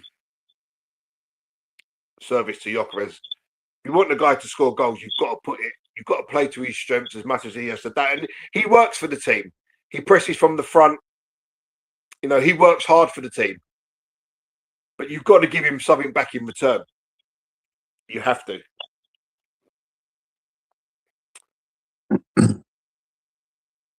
Yeah, see, look, even Socials, Tony, well saying, done, Martinelli. Well done. Oh, call the ball. The hard work. Corner, is it? Yeah, cool. Yeah. He did the hard work. He beat the man. And it's all about the delivery. It's all about the delivery. It's on his left foot and he's never going to cross it from there. So, look, even Socials is saying, he actually shot. He actually cut in a shot. I've never seen him do that before. I've been screaming for him to do that, but he's never done that. I've never seen that before from him. If someone can show me any video, I'll be happy to look at it and admit that I was wrong. So here we go, set piece FM. Corner from Martinelli. Nobody at the punched out by the keeper. Odegaard back to Martinelli. I mean, the second cross was better than the corner. Yeah, Brugge were able to clear. but they're under pressure in their own area now. And Gyökeres almost gets on the end of a loose pass. So Socials is saying, I think Eze might be the only one that can set Gyökeres up. Apollo's saying that's a record. No Arsenal player has scored 5 in the Champions League in 5 games. Now Martinelli has. Really? Yeah, Martinelli's record in the Champions League is actually insane compared to his Premier League record. And It's hard Apollo to believe when you think all the goals that Henry scored that he never got a run of five goals in 5 games. So Apollo is saying, Gary, he did that in our 5-4 win at Anfield in the League Cup 4 years ago. Well, you can remember 4 years ago. I'll take my hat off to you, Mr. Apollo. Nice move, Nonny. Deliver. Where's the Glock? Where's the Glock? Yeah, look, Odegaard. And he wins the free kick, Odegaard. So Again, free kick just outside the area on the right hand side. We refuse to put the ball in the box where we've got a striker in there waiting for it. Yeah.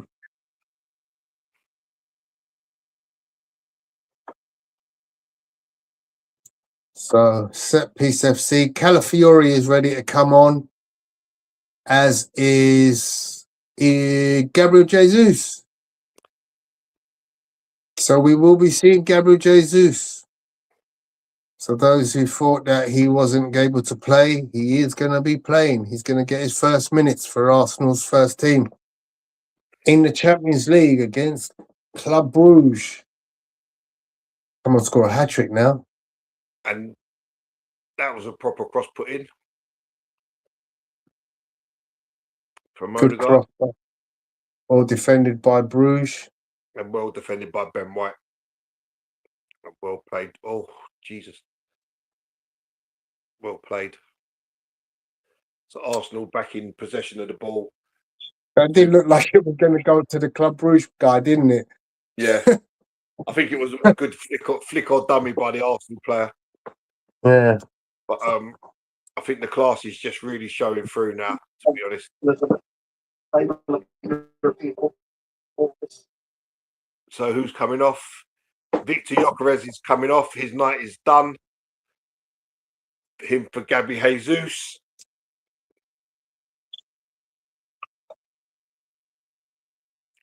A good night for Gyökeres. More minutes in the tank. And an embrace for Jesus. And it's Hincapié for Calafiori.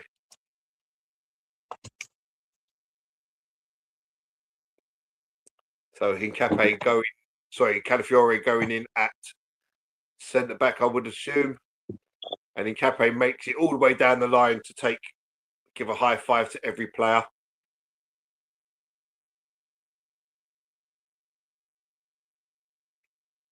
And Odegaard loses the ball again.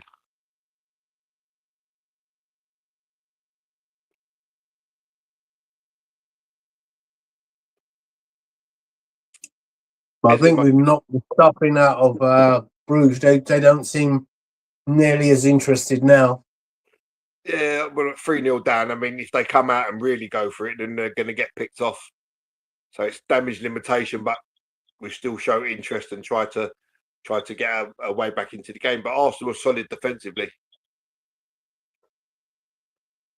I'd like to see Eze come on. Yeah. For Odegaard.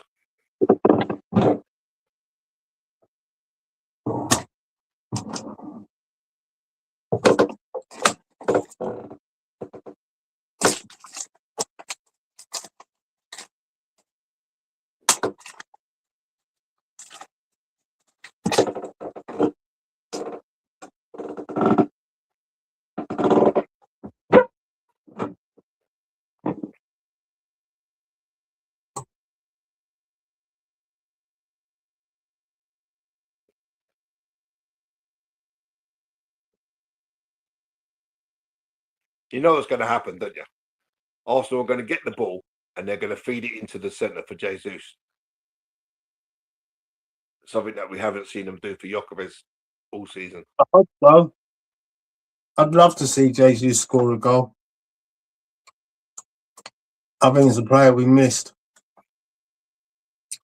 Yellow card for Christian Norgard for the first tackle he's made all game. Nice pop up line.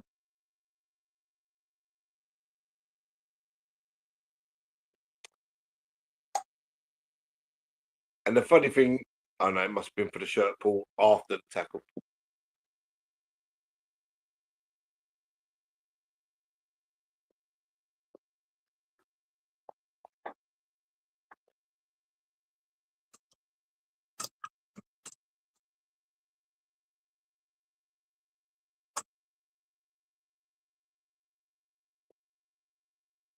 Good press from Jesus.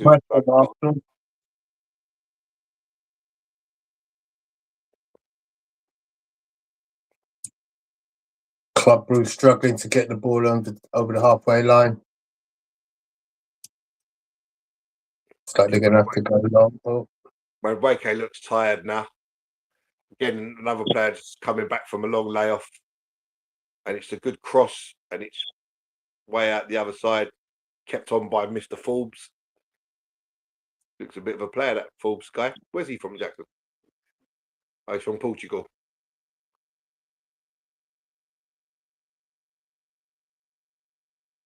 Rare corner for Club Brugge off the head of Calafiori.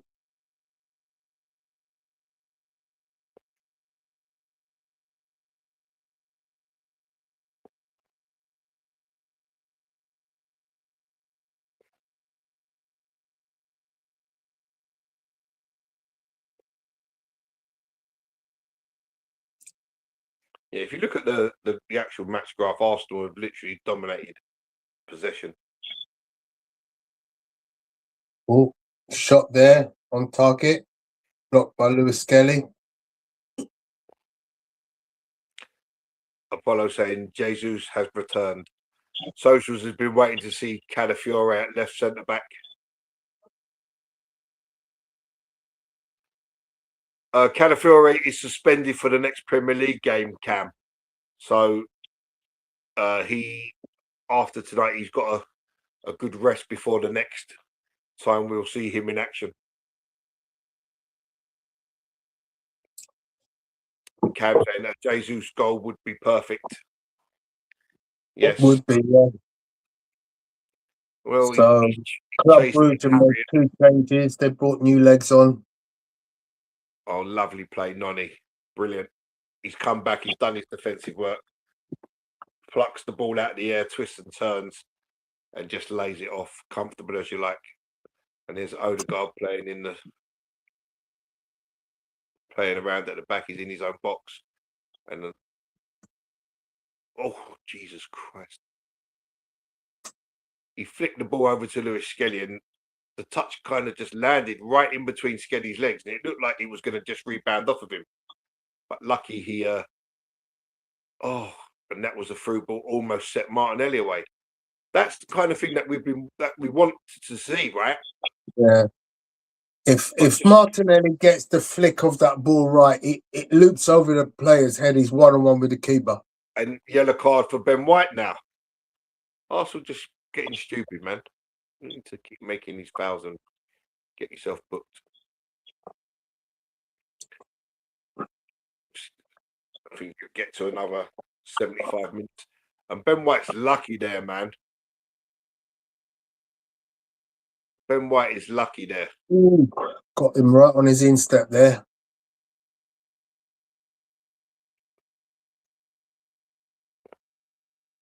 Nothing silly now.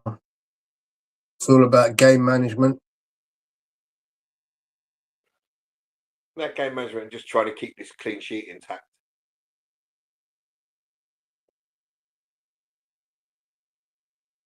Well up there from Zubimendi.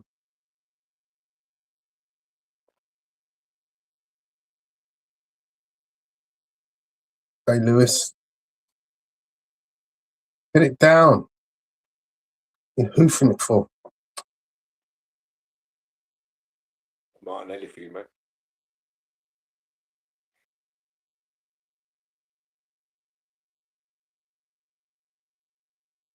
Ben White loses out and Bruges break.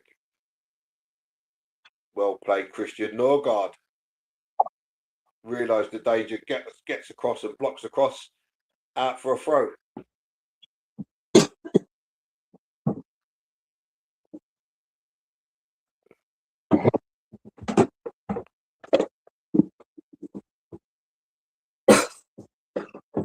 Back in a sec, Gal. Yeah, no worries, mate. So into the last 20 minutes of the game, Arsenal comfortably 3-0 ahead.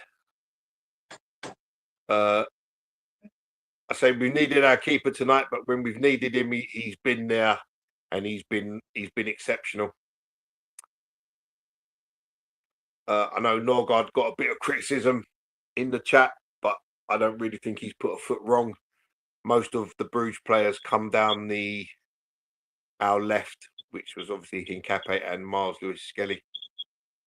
But here come Bruges again, and they've worked it well, and the shot is wide of the post. Raya having words with his defence.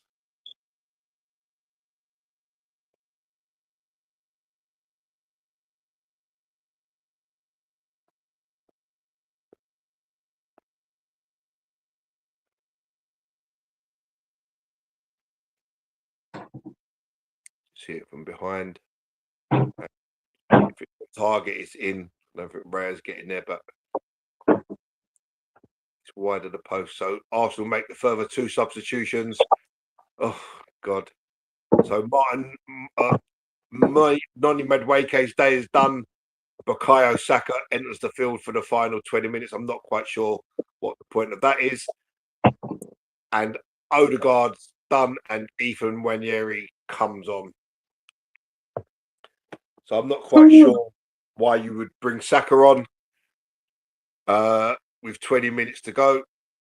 Maybe it's just to put some minutes. You haven't exerted him too much. You're giving him a good outing. He scored his 2 goals, but you haven't exerted him too much. And here come Arsenal again. And Jesus this time with the overplay. He had the run into the box there. All he had to do was cut in, and he tries a little chip, and the chance has gone. And again, the little flick from Jesus. But Marino picks it back up, Jesus, and it's a tame shot. Easy for the goalkeeper.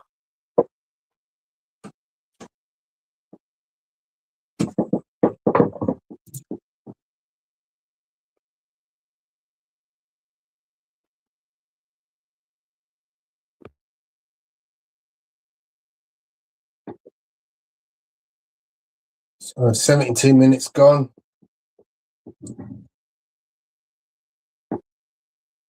Oh, they've slipped there. Crucial moment. He just about got his feet in back. Goalkeeper's kick out. Looked like it could be intercepted. Bruges on a foray, seeing if they can get an opportunity. And David Raya makes a save, but he got lucky because it's gone through his legs, hit his leg, rebounded right towards the Bruges player, and somehow the deflection from his leg has taken it away from the player on the line. Yeah. And I'm not too sure how that's happened. I know it come off his hands, and I mean that Forbes geezer. I mean that's bad goalkeeping from Raya. I know the shot's right at him, but he's got to deal with that for his level. He's got to deal with that better than that. Yeah. And he got away with that one because that could have fallen to Forbes. To be honest, I'm not even sure how it didn't fall to him. Not even sure. Yeah. It would have been a tackle. In the chat there, Tony, is that praise for Norgard? It looks like clappy hands. Is that clappy hands? I actually can't see it. Because of the... yes, it is, yeah. Yeah, so... yeah, it is. Wiz is applauding Norgard's performance. I don't think he's put a foot wrong, to be perfectly honest. I think he's been okay.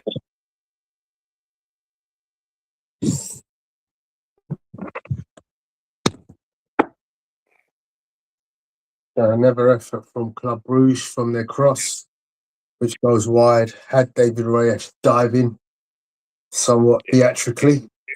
He also pulled his hand away. Oh, see that flick not needed there, Marino. Everyone's caught the showboating bug. It's not necessary, is it? Listen, a goal at this stage of the game for Bruges gives them a bit of hope. Right now, they're dead and buried. Why you want to give them any hope unless they earn it themselves? Oh, well played. Oh, and it's wide. Should have been 3-1.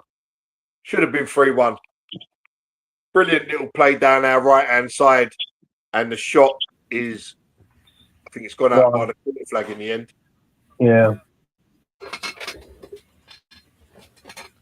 Welcome, Apollo. How are we doing, Apollo? Yeah, what's going on, guys? I don't think I can hear you yet. Can you hear me? Yes, Yeah, can hear you loud and clear. Can you hear me, guys? Yeah. Yes. Okay, yeah, headphones is working now. Yeah, sorry about that, guys. I wasn't even going to do a stream tonight because I know Wednesdays is my Pilates night. But Gary, well done.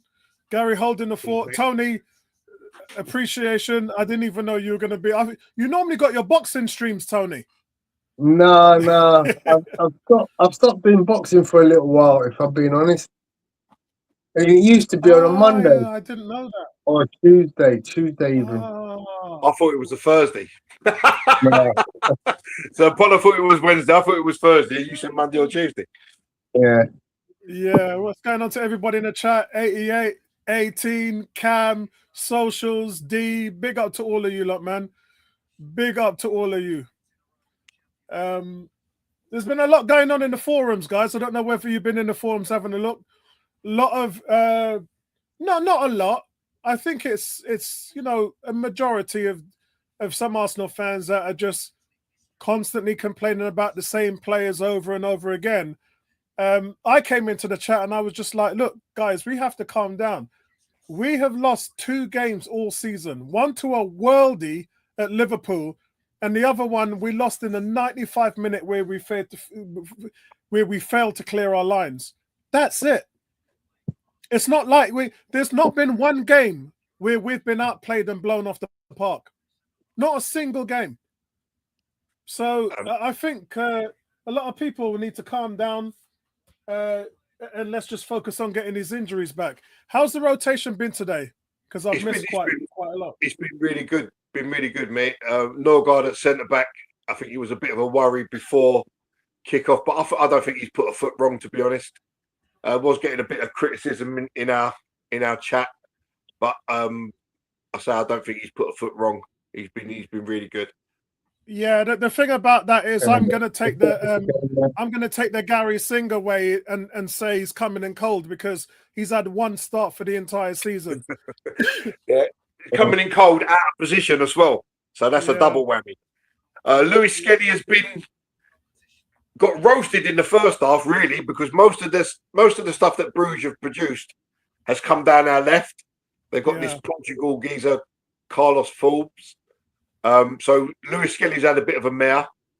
Hincapié was okay, sometimes a bit too aggressive. The midfield 3 have looked strong. Mikel Merino had a really big first half. Odegaard has I'll let Tony explain. Okay. Tony's more articulate than me. Not true. Yeah, the blinder the other day, didn't he, Odegaard? Yeah, Odegaard tonight. He's flattered to this team. He's just done too much. He's had many opportunities. Jesus down the left. He cuts in. Oh, he's hit the bar. Jesus has hit the bar. Let's try and see. 1-2, 1-2. Oh my God, I've lost everything. Right, this time I've lost audio. Ooh. So, what is going on?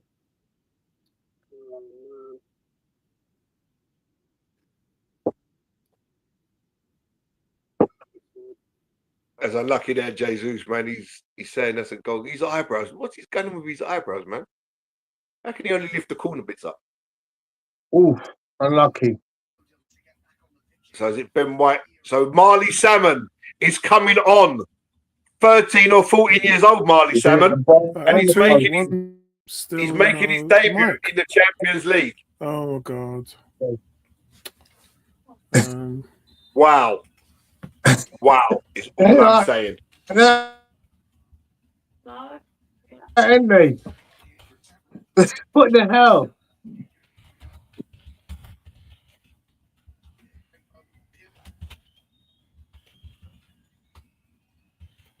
For his debut.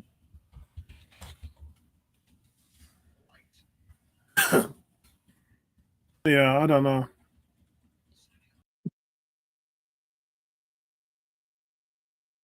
Oh, my bad. Marley Salmon is actually 16. I thought he was younger than Max Dowman. So he's actually 16.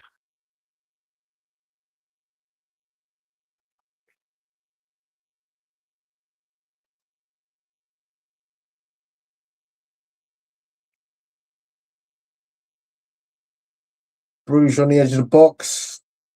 Off the defensively sound, not allowing a shot in.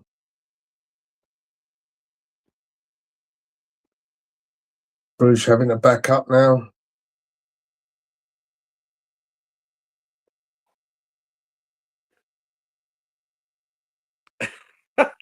So welcome, D. Where have you been, mate? So D is saying we are definitely riding our luck with Odegaard in the side. It's open season with him in midfield. Lacks power and is a cone on the fence. Best midfield is Zubimendi. What a ball for Jesus. Oh, pushed it too far for. Go on, Saka. Oh.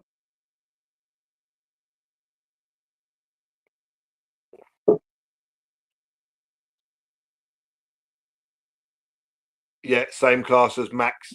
Yeah, I thought he was actually a touch younger than Max, to be fair. But I stand corrected. I thought he was 13. I'm sure that he was mentioned as being a 13-year-old in one of our previous games.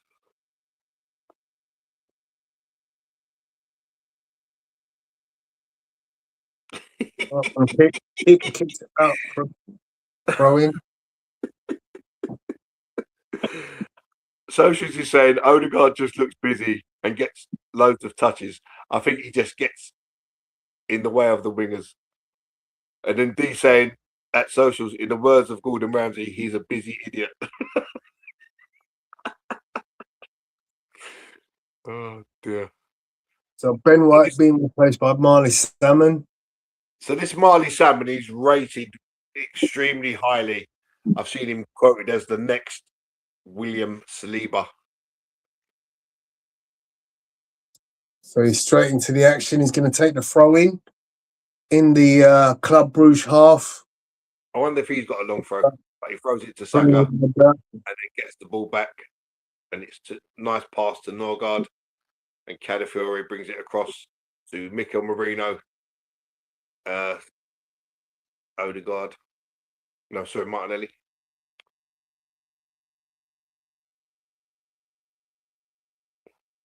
Some of Martinelli's passing, man. I mean, he just passed it first time to Cadafiore and nearly passed it back to David Raya. Did you see that? It's lucky that Cadafiore is like 6'2".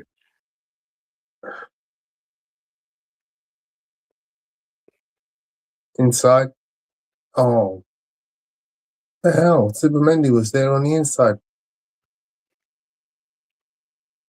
Turner. Knocking it around for fun. Oh, well done, Martinelli. Go on. Go on. He's beat a man. Oh, and he's just stopped running and cut back on himself and played it back. He didn't need to. He didn't need to. You beat the man. He should not be seeing you after that. He should have just beat the man. And when he comes to the next one, then just go back on the outside and just keep running. This is how you do. You do the hard work. You beat the man. You don't let him see you again.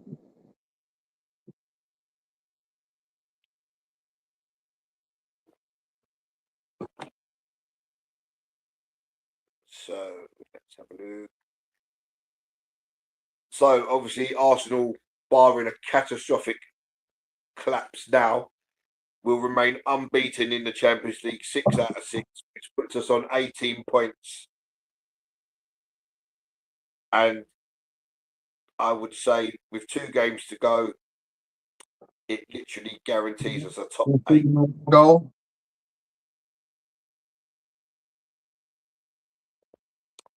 Newcastle beating Leverkusen Goes long. 6-1. PSG drawing with Athletic Club. That was a surprise.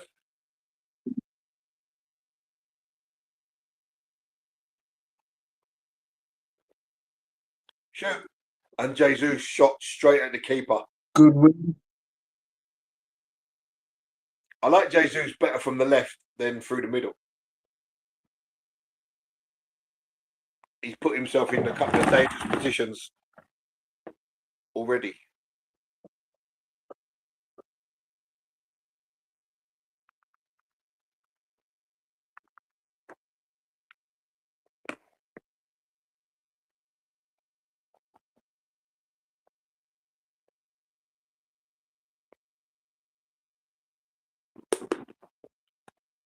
Arsenal do look like they're just going through the motions now. Yeah, keeping a clean sheet. Nice solid shape in the defensive formation. And well held David Raya. The poke cross. He just jumps up and plucks it out the air and sets the ball rolling with Saka. He feeds Jesus. Jesus comes inside, plays Saka again. Oh, he should have returned it. And when he done, it was too late.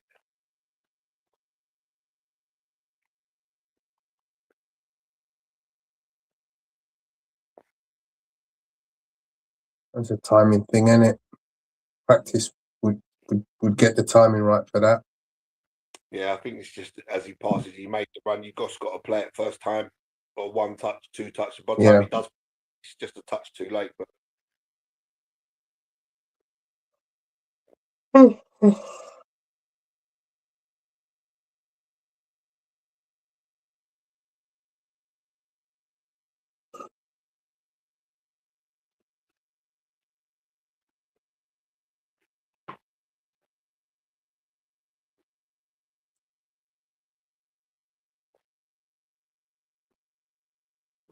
the cross at Norgard heads out.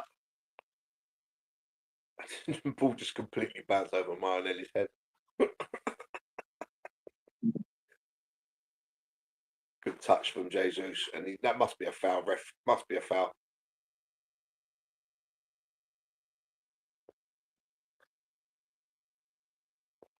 Yeah.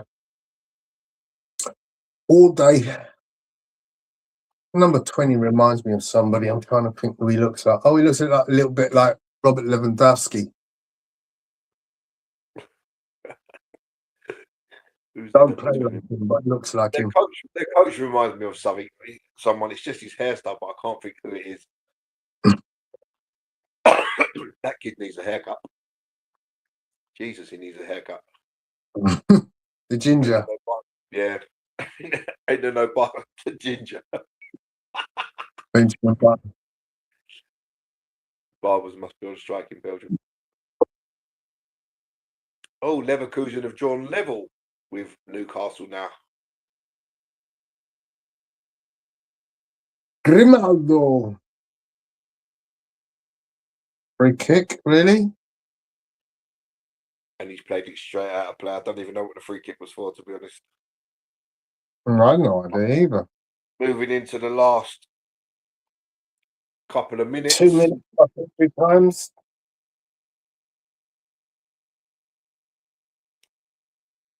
Go sit down, Michael. Relax. We got it. We got it.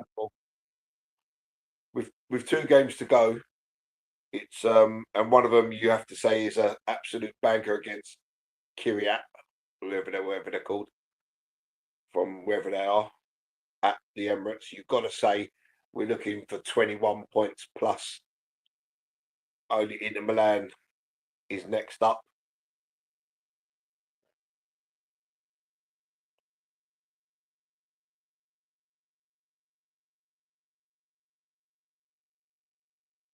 and we don't have to worry about this Champions League now till January. So that should, obviously, that little break in between should allow us to keep the players a little bit fresher.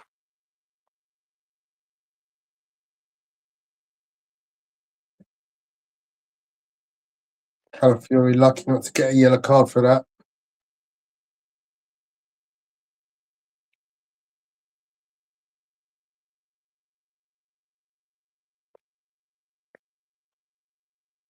So free kick to Club Brugge, about 20 yards out.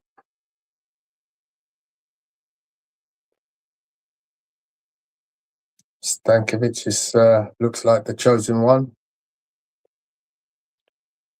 See Rad's position in there, And Tony. get it on target. Rad's position bang in the centre of his goal. So 3 minutes added on, and one of them is complete already.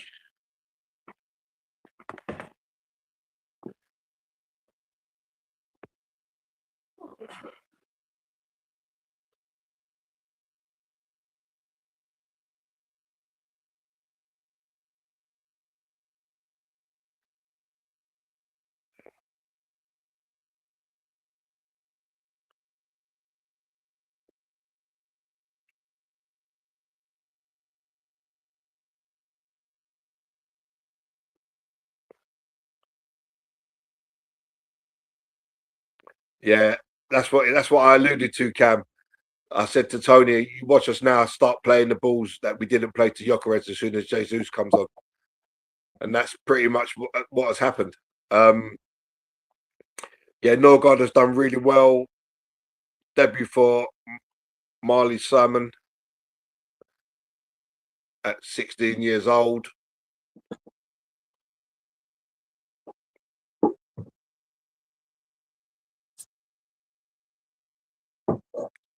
Yeah, 1 goal conceded in the Champions League in 6 games, and another save from the keeper. It's Jesus. Just got to cross it from there, mate. What are you trying to do? Oh, and Zubamendi missed kick. Oh, what a save! How was Ranieri not scored? What a save! Ridiculous save. Absolutely ridiculous. 2 great saves from to deny Ranieri there, but the second one was absolutely ridiculous. Stunning. Yeah, Cam Jesus may have done more than Gyökeres, but he's been getting the ball, and he's been playing from the left, not through the middle.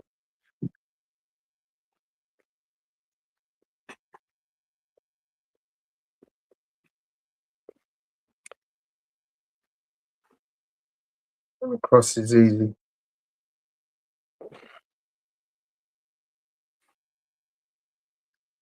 Go long. Cam saying, Keown said, Madder wacky again.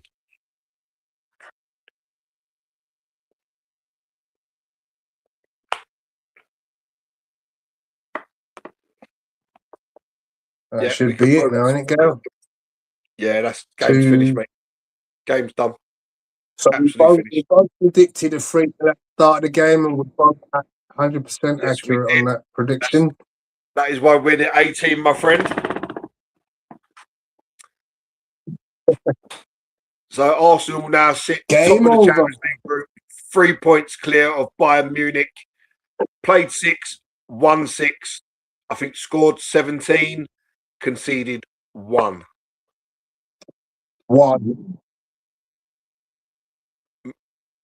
Martinelli looks like he's struggling with a limp.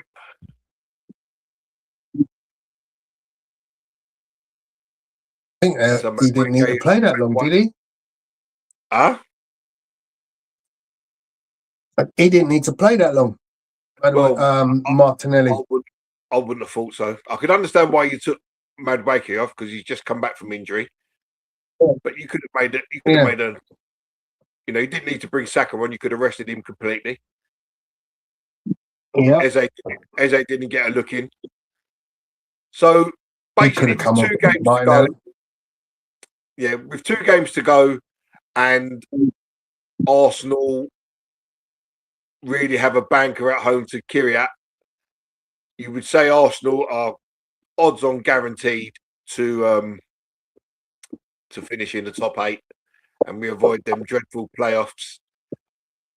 But that's the Champions League wrapped up now till January, so we can get back to the Premier League with what you would call a home banker, if there is such a thing, against Wolves, who hardly scored any goals and have been atrocious. So let's just see what happens in that game. Good to see Gabriel Jesus back on the pitch. He was unlucky not to score with one effort coming off the bar.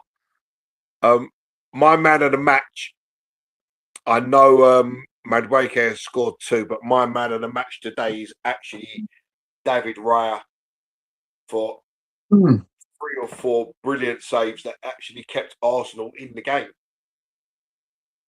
Not a bad shout there, Gal. Not a bad shout. Well, listen, it's all right scoring goals to win games, but when your keeper's having a night like he had, I mean, that first half could have easily been 4-4, 3-4, 3-3, but he's made some very, very good saves there. Especially the one-on-one where the guy was clean through and driving across goal. So he gets my man of the match vote.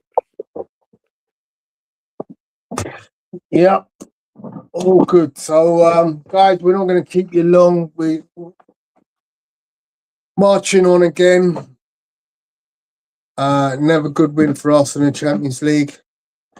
Say we are top of the league. Say we are top of the league. Yeah, Jesus brings a lot to this team, guys. If we can keep him fit, he can play left, he can play right, he can play the 9. But as a 9, I want to see him play the 9. Like Gyökeres plays the 9. Yeah, occupy the centre backs. Don't give them time. So he can bring a load to this team, and he could be a very, very good asset going forward for the rest of the season. So that could be the last of Xabi Alonso, because he's under fire. They've lost that hope. The thing is, when a new manager comes in to Real Madrid, he wants to do it his own way. But when you've got players like Vinicius and all that around you, it's hard, man, because they pack up shop. And they're, talking about Vinicius, I see it mentioned somewhere, and I was like, no thanks, not interested. Not at all. He upsets the apple cart completely. Yeah. Leverkusen have drawn 2-2 with Newcastle. Looks like Aaron Ramsey got the nodding goal for Newcastle. Yeah, I think he's. I'm not sure if Pope's injured. I think Pope was making a couple of high-profile mistakes, and that's why Ramsdale got the nod. Cool. All right, my friend. Listen, thank you once again. As always, been a pleasure. My pleasure. I will see you. I'm not here for the Wolves game because it's my cousin's 60th birthday, so I will be back around after that. So celebrating that. Enjoy. Yeah, thank you. I will do. Give a heads up. I've got tickets for Crystal Palace in the Cup, so I'll be at that game, probably with Apollo. So yeah, we'll see you guys soon. Thanks for joining us. Yeah, no like and subscribe. Arsenal 1-on-1. And we'll see you again shortly. Cheers, Tom. Take care, buddy. Bye.